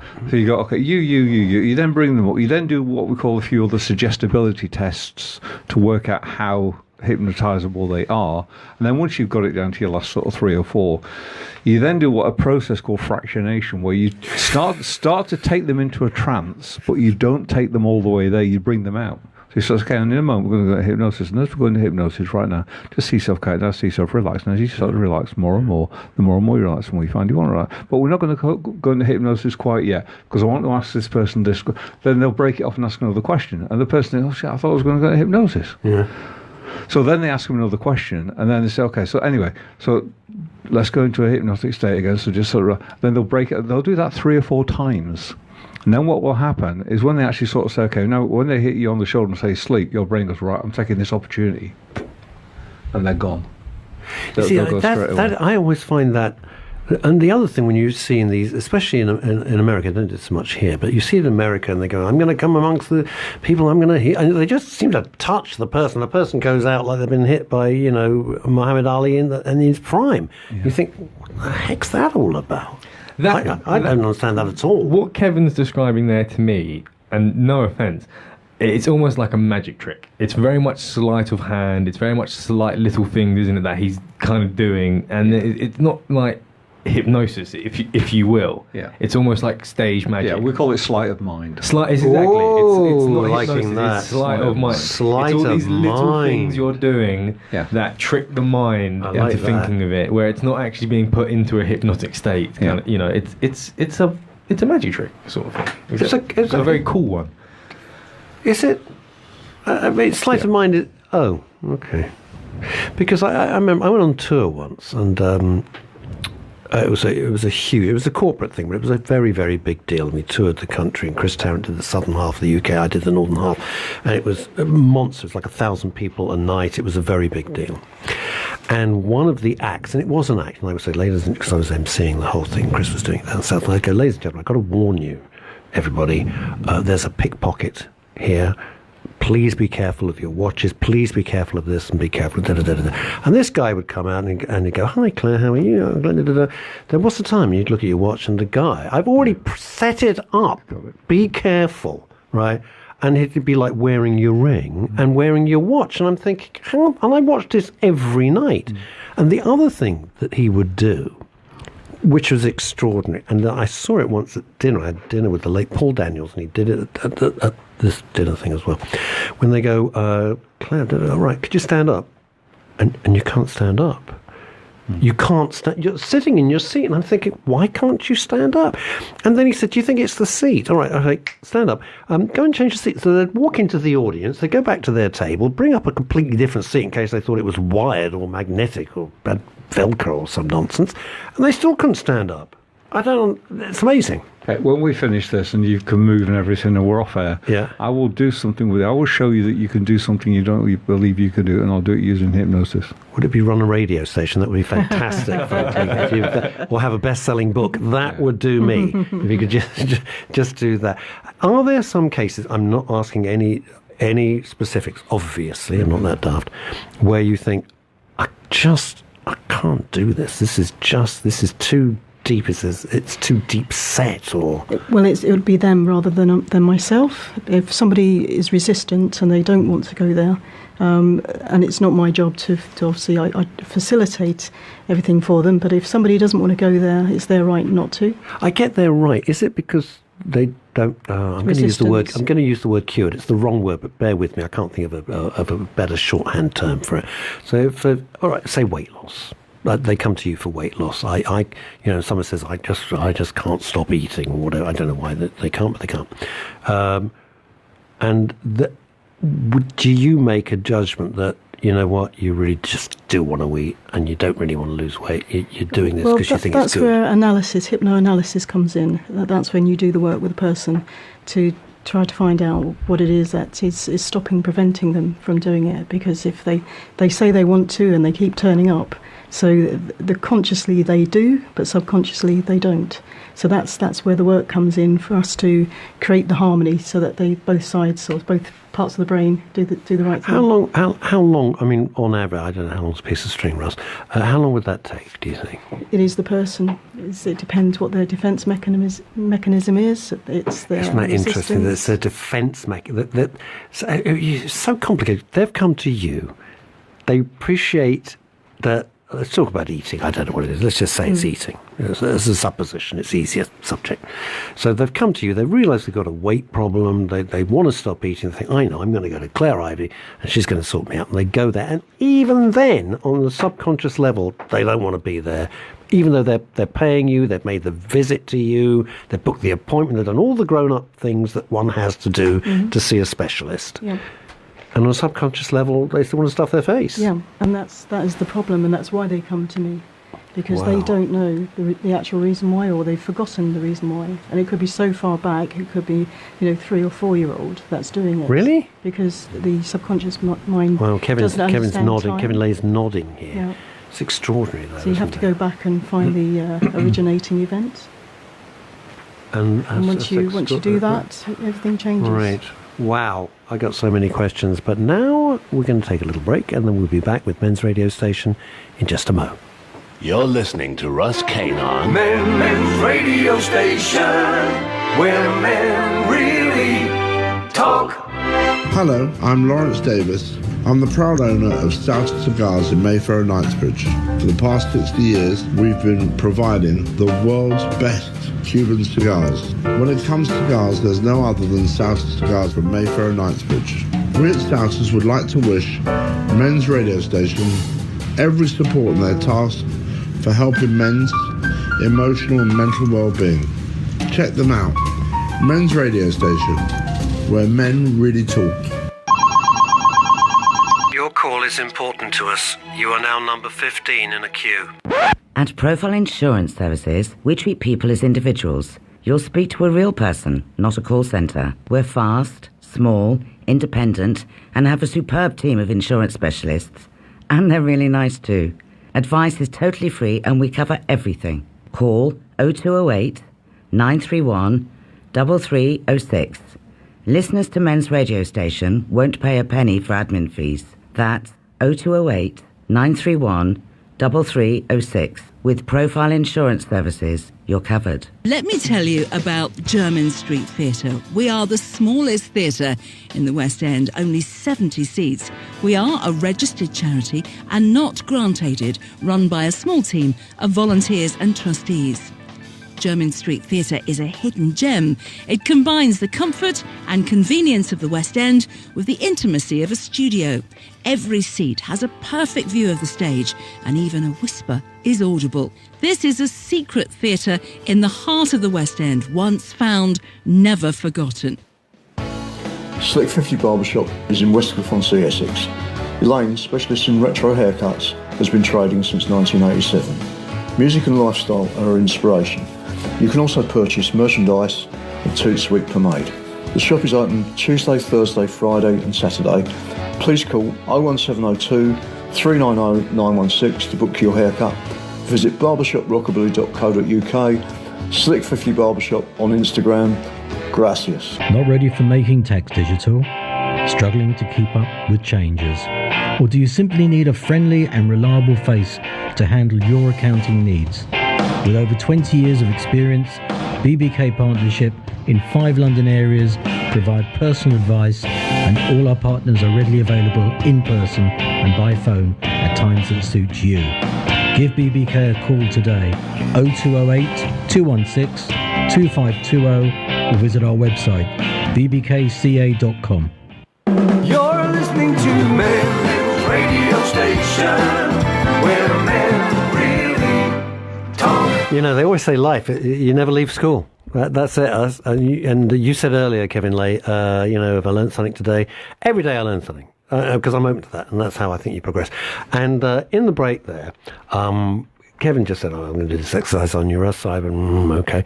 And it was, explain what you just explained, because if you're watching Facebook Live, you'd have seen him, you would have thought, what the hell? I did hypnosis. Yeah, it was amazing. For somebody who could be hypnotised. Because everyone can be hypnotised at some level. In fact, there was actually a study by Lacrondon years ago, and it actually showed that the only people who truly could not be hypnotised were people with severe retardation issues and extremely low intelligence.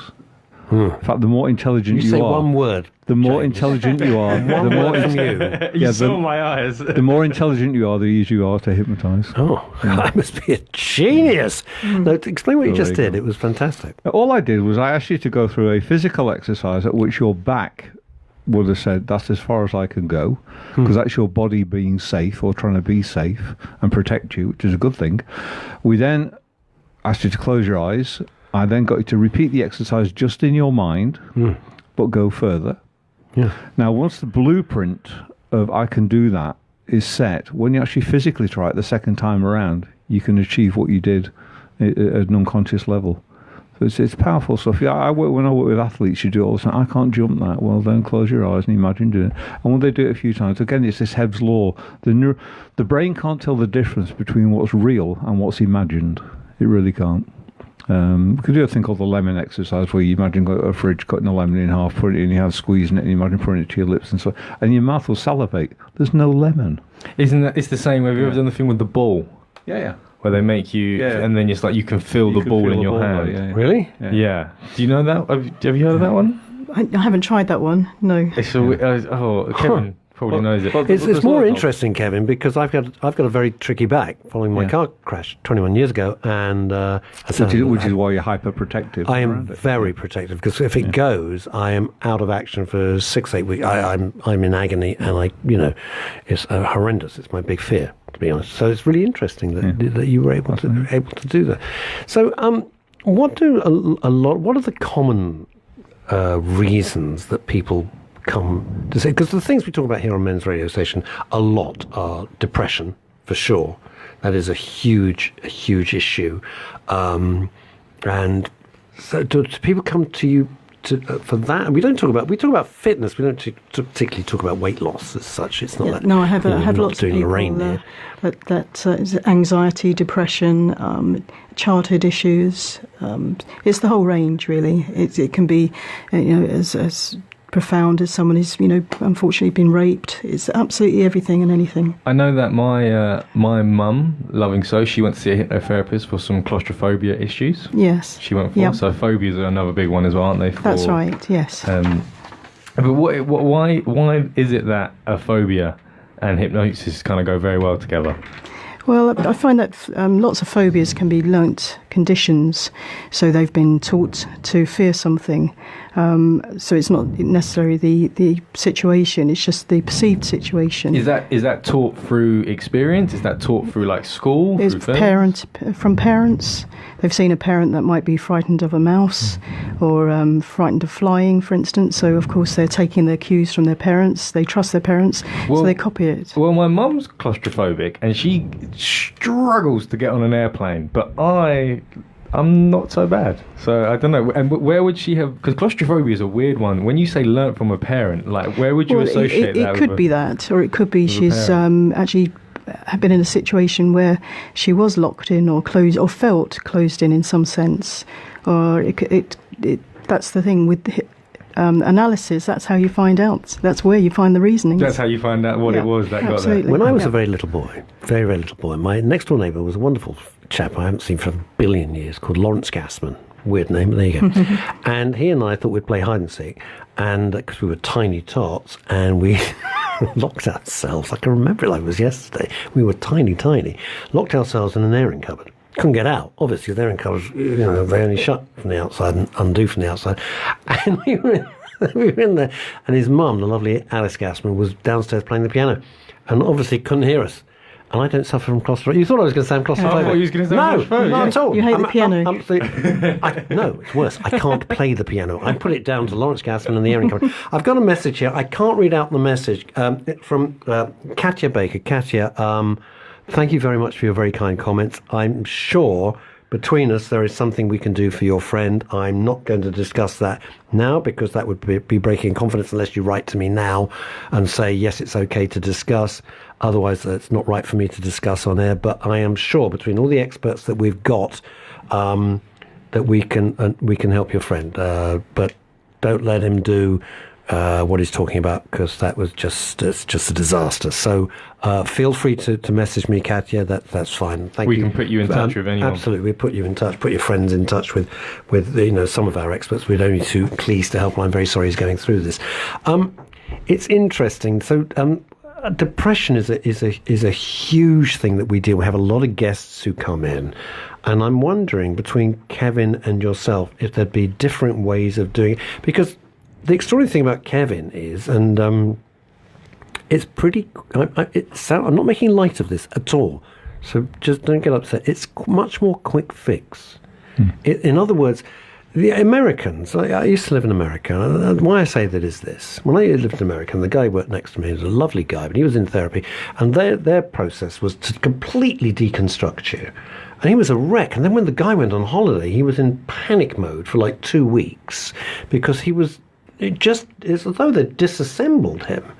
And I just thought, well, this is awful, because you don't know what you're going to reassemble. I just didn't get that. Whereas your methodology, and I'm guessing your methodology means you don't have to go years and years and years on end to try and sort this out. It can be hopefully dealt with. And you're shaking your head as if, you agree. How long does it take to get a phobia?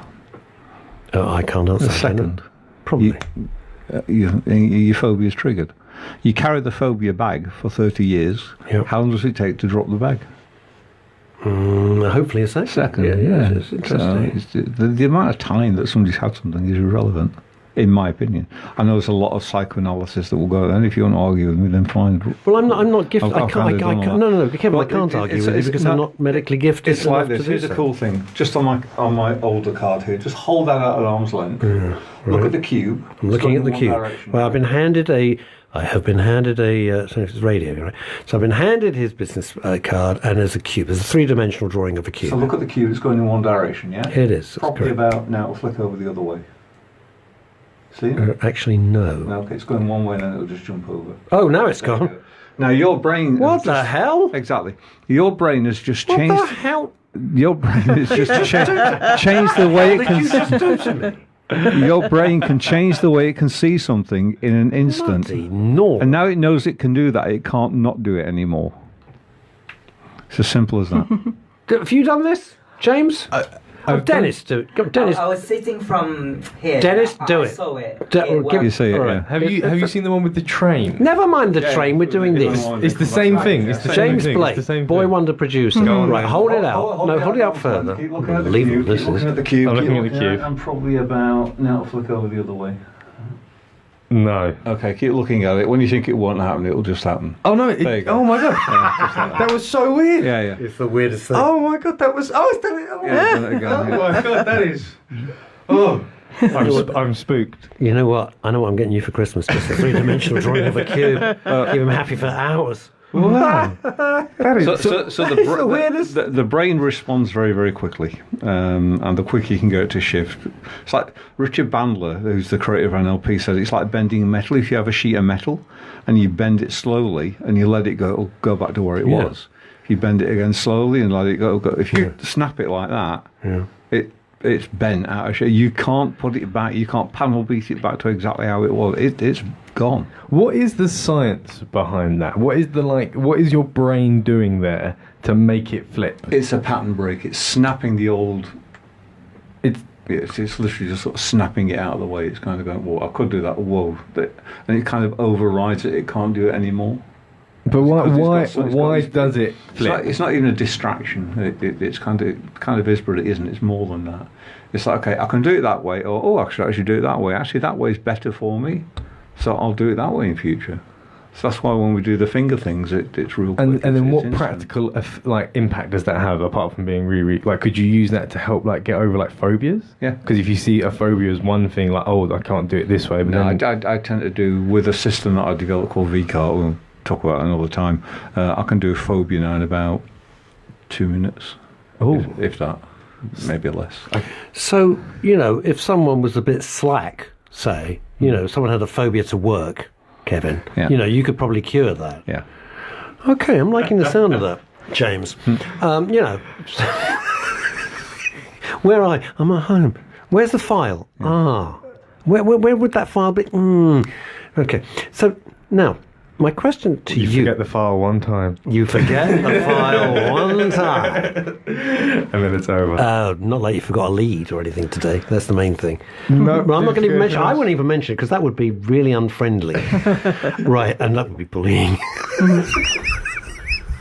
Now, if there is a because I could see a dichotomy here.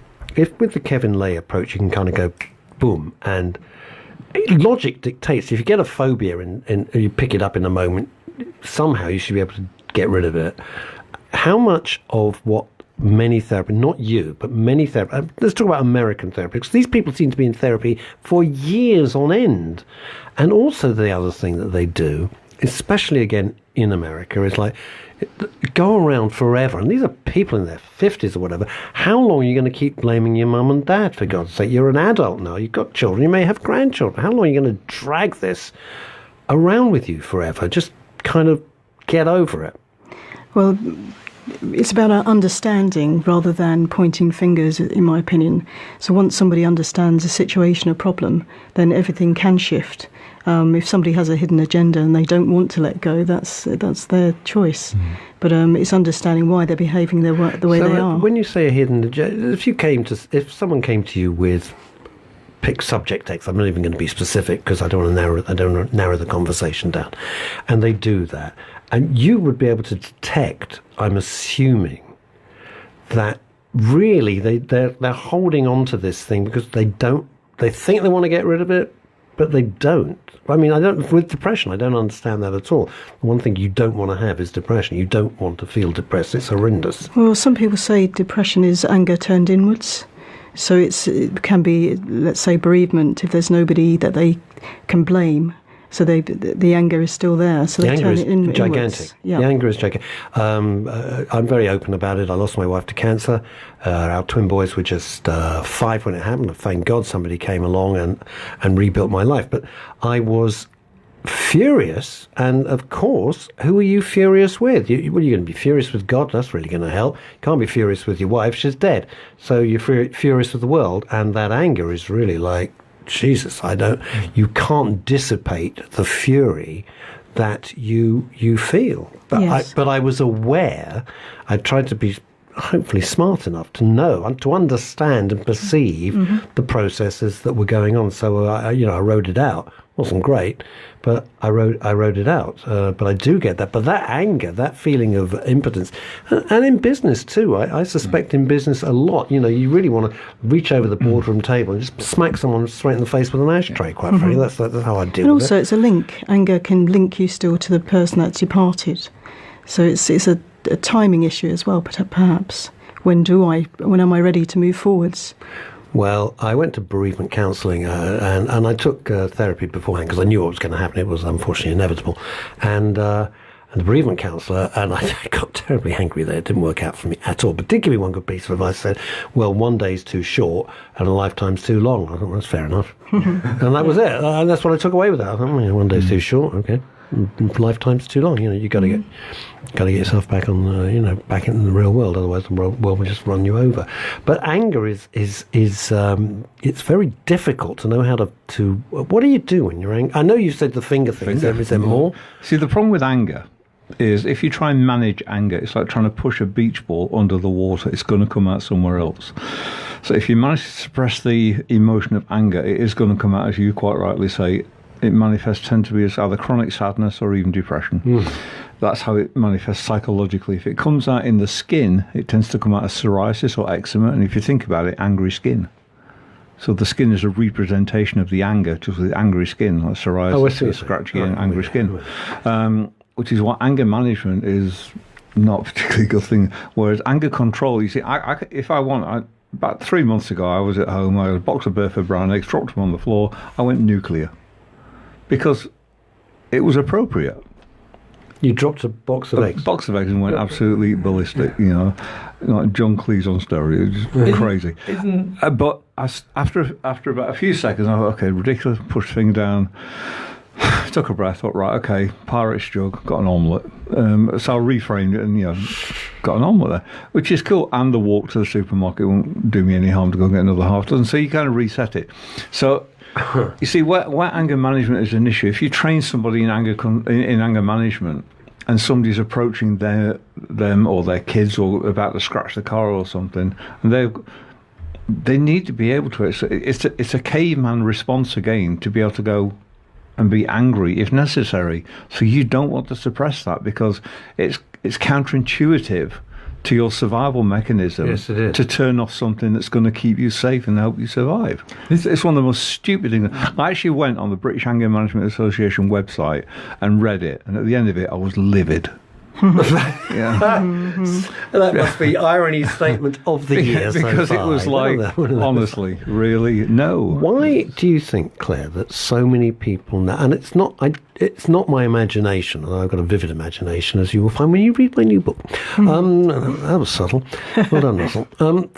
Why are people so angry at the moment? And not just not Brexit, I'm not talking about that. It's just the general feeling that just under the surface, bubbling along, anybody next to you on the tube or anyone can just explode.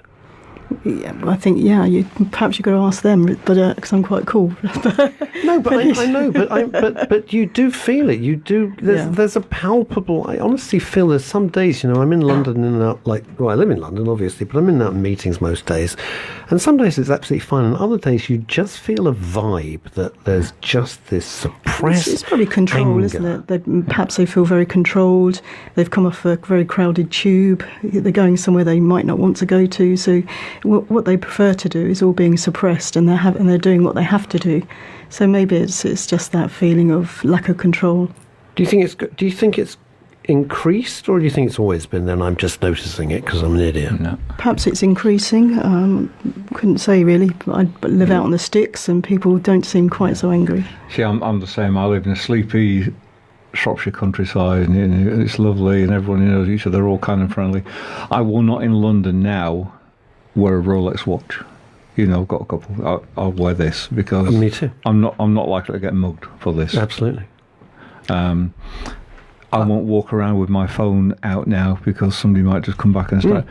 The energy in London has changed from when I first started coming 20 years ago at Harley Street. It's changed and it's a different vibe now. Also, we've got, again, do you remember I was talking before about diet? It's what we eat and also what we hang out with and what we read.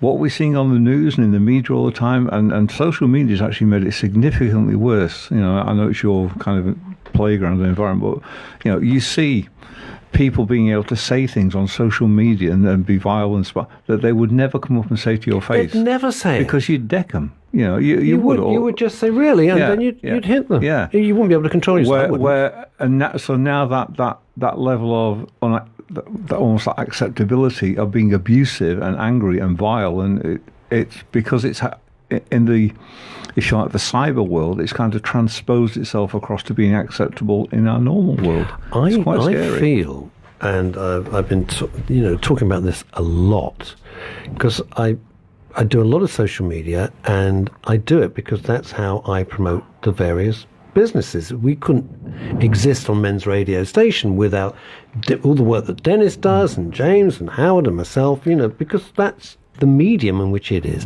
I got a book coming out. That has to be pushed on social media. That's how that people are going to buy it, because it's going to come out on Amazon. This is the reality. But I think what all of that has done is completely blurred the lines for what we used to think of reality, the real world, and the social media, the digital world. The digital world is, and the worst, most revolting combination of this was the massacre in New Zealand, which was the first massacre filmed live. They used to say the revolution will be televised. Yeah. This was the first time 43 people gunned down in full colour on an HD camera, helmet cam, and it's like, oh my God, that's where we are. And that really, in everything, I'm not getting into the politics of it, what I'm saying is it completely crossed the line between what was real. Obviously it's real, people are dying, getting injured, but between that and the world of the digital world, it seems to now all be one. Well, there's another element to it, though, if you think about it. There's also a desensitization issue going on. I mean, when the thing happened last week in New Zealand, I thought, oh my God, because that's the first time it's happened there. And it shouldn't happen in a country that's supposed to be safe. Yes. When I saw the massacre in Las Vegas where the guy was shooting out the window, I'm just thinking, not being flippant or horrible, kind of, well, what do you expect? They got a it's gun. a country that's riddled with guns. There's millions and millions and millions of guns. Was I shocked by that? No. Was I shocked when the guy went in the Miami nightclub and shot all that? No. And you become desensitized to it. It's almost like, well, it's happened again. I'm still appalled by it. Yeah. We might know that goes on, but I'm still really appalled by those acts. So thankfully, I'm not desensitized. But they are. I think there's different. I'm hearing what Kevin's saying, me too, because you are appalled. I mean, as a human being, unless you are a sociopath or a psychopath, you're going to go, oh my God, what the hell? Why would you do that? So when these kids go into the school, why would you do that? It's abhorrent, it's ghastly, and it goes against everything that you would believe as a person, as a dad, as a as a whatever, as a cousin. You see, at one time you'd have waited for either the 6 o'clock or 10 o'clock news or the newspaper the next day to inform you of that. Now, instant. It's on me instantly. So the shock factor, the shock element, isn't quite as shocking anymore. And that's where it gets really scary, because we're not, we're offended, about things, but we're not shocked anymore. We're not shocked by horrors and things as much as we used to be. I don't think. No, I don't think we are. Maybe that's where the anger comes in as well, and the lack of sense of control that we have. It's the sense of control we have over our own lives, or the lives of others, of others, life in general. There's we have no control. No control, absolutely. But once you accept that, you kind of. The worst thing was I hadn't seen the news that day, and I'm not mentioning any names whatsoever. And somebody had sent me what I assumed was an advert for what they call. I'm not being rude. They're called first-person shoot-'em-up games. That's what they are. So somebody that I know. And I started to look at it. Well, I don't really understand what's going on here. because it was that helmet cam footage. And so I was looking at that on my phone, then I was getting the news feed up on my laptop, and I thought, oh my God. And suddenly it was like I'd been slapped round the face. I realised what I was watching, and I stopped straight away. And I stopped because I felt it was revolting to watch. And I thought, if I watch this, I am...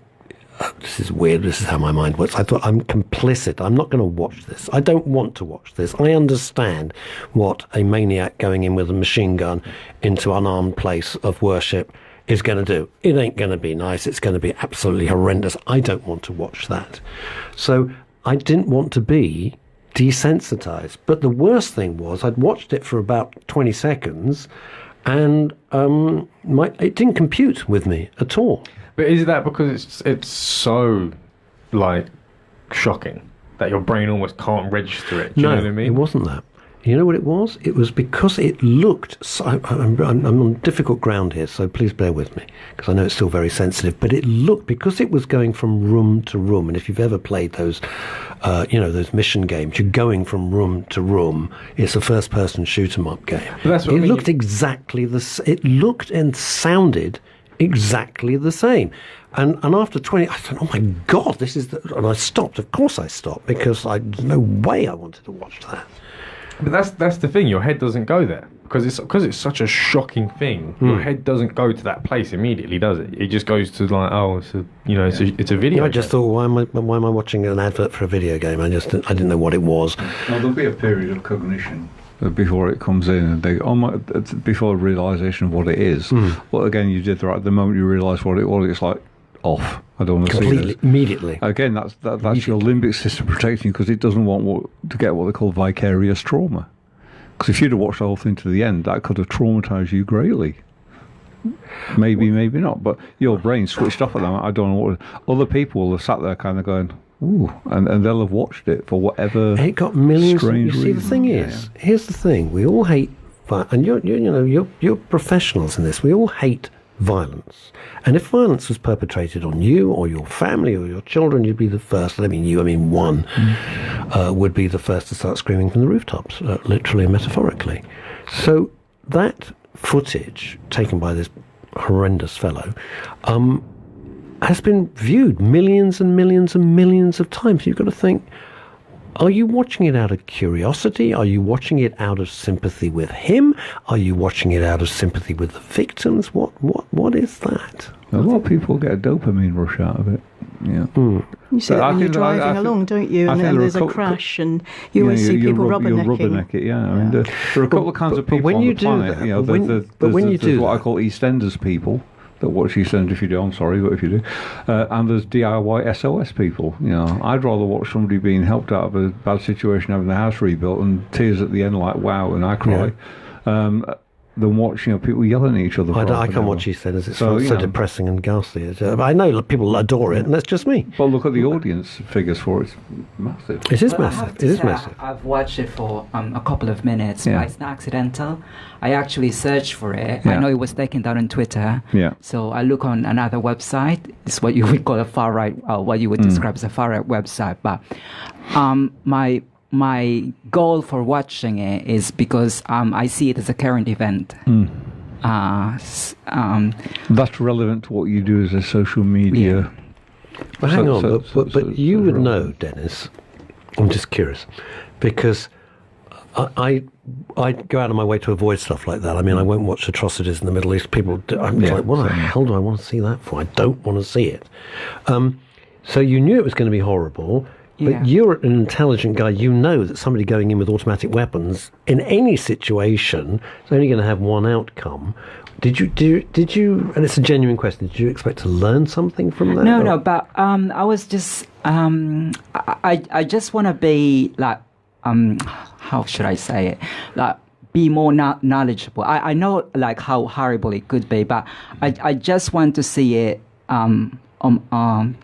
Personally, I just want to see it personally. And now that you've seen it, did it reinforce everything you thought, or you thought, well, not so terrible, or did you think it was even worse than you imagined? I've got different opinions about religion and immigration. I'm not going to discuss it. No, but it's not about that. It's about forget the politics of it. You've got people at prayer of whatever denomination. It's irrelevant. It's irrelevant for the purposes of this discussion. All right, and somebody goes in with automatic weapons with the sole purpose and pre-planned to kill as many people as possible. That's it. That's the bottom line there. So were you revolted by it? Yeah, because I could sympathize with the family, although I'm an atheist, but I would expect people that when they go to a place that they should be safe, whatever their belief is, they should be safe. But because it was on the news, and the fact that it was mentioned it was already taken down, so it's kind of like propelled me to look for it. I think it feed my curiosity. Well, no, the reason you do that, because that is if your industry or profession that you're in. Yeah. If you're with your peers and your group, and all of a sudden they say to you, "Oh, did you see it? Did you see it?" and you're the only one out of a group of 30 or 40 or 50 that didn't see it, you're different from the rest of the group. So again, caveman brain says, if I'm different from the rest of the tribe, they could actually excommunicate me, they could banish me, they could push me out. If I'm pushed out of the cave and I'm on my own, I'm not safe.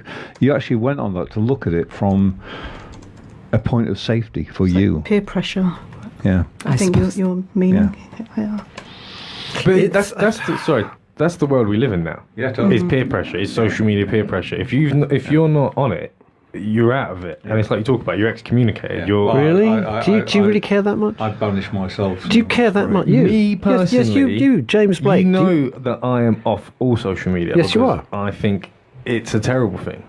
And I don't like this fact that I have to be, I have to be following the latest trend. But you're living proof that you don't have to. I'm seriously, you're living proof you're not on it. You don't engage. A balanced approach might be a better way. That's one foot in, one foot out. So you're not informed, but you're not buying into it every day.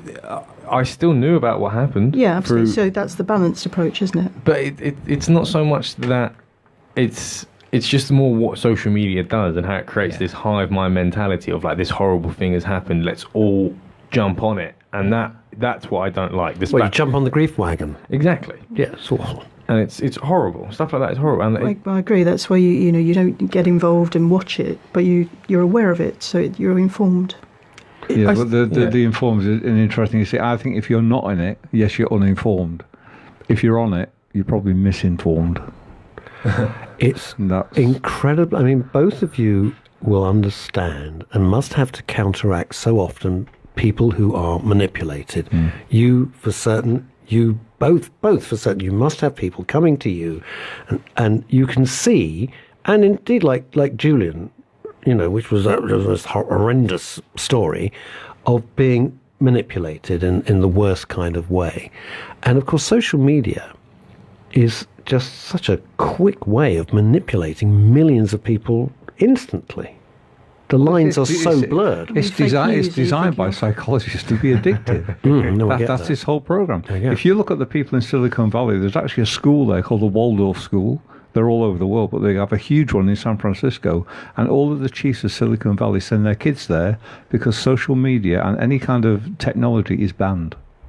Banned? It's banned. There is no screen time. There are no computers. It's all soft play. It's all playing with mud and digging worms out of the garden. It's all old school playtime stuff. But in this modern world, honestly, Google it up. The Waldorf School, it's fascinating. In this modern world, do you not feel like that's a detriment? Because I feel like because they still have tuition time on the media stuff by the parents, but it's controlled media. Because the world we live in is the world of computers and technology, and it's only going to get. You know that Steve Jobs did not allow his kids to go near an iPad. I do know, but they did all have Mac computers though in the house. But they couldn't have an iPad because they could carry that around with. They had to go to a computer, log in. He could track that. He couldn't track what they could do on an iPad. You can't turn back time now. No. The genie. That's what I mean. You can't turn back time. The world we live in now is. I've always said the genie is out the bottle, and there's no point in wishing it. Oh, I wish we could go back to 1957, and it's all Miss Marple and everything. Well, it ain't coming back. But it's no surprise why television shows like The Durrells, why television shows like Endeavour, all that sat at the Sunday evening.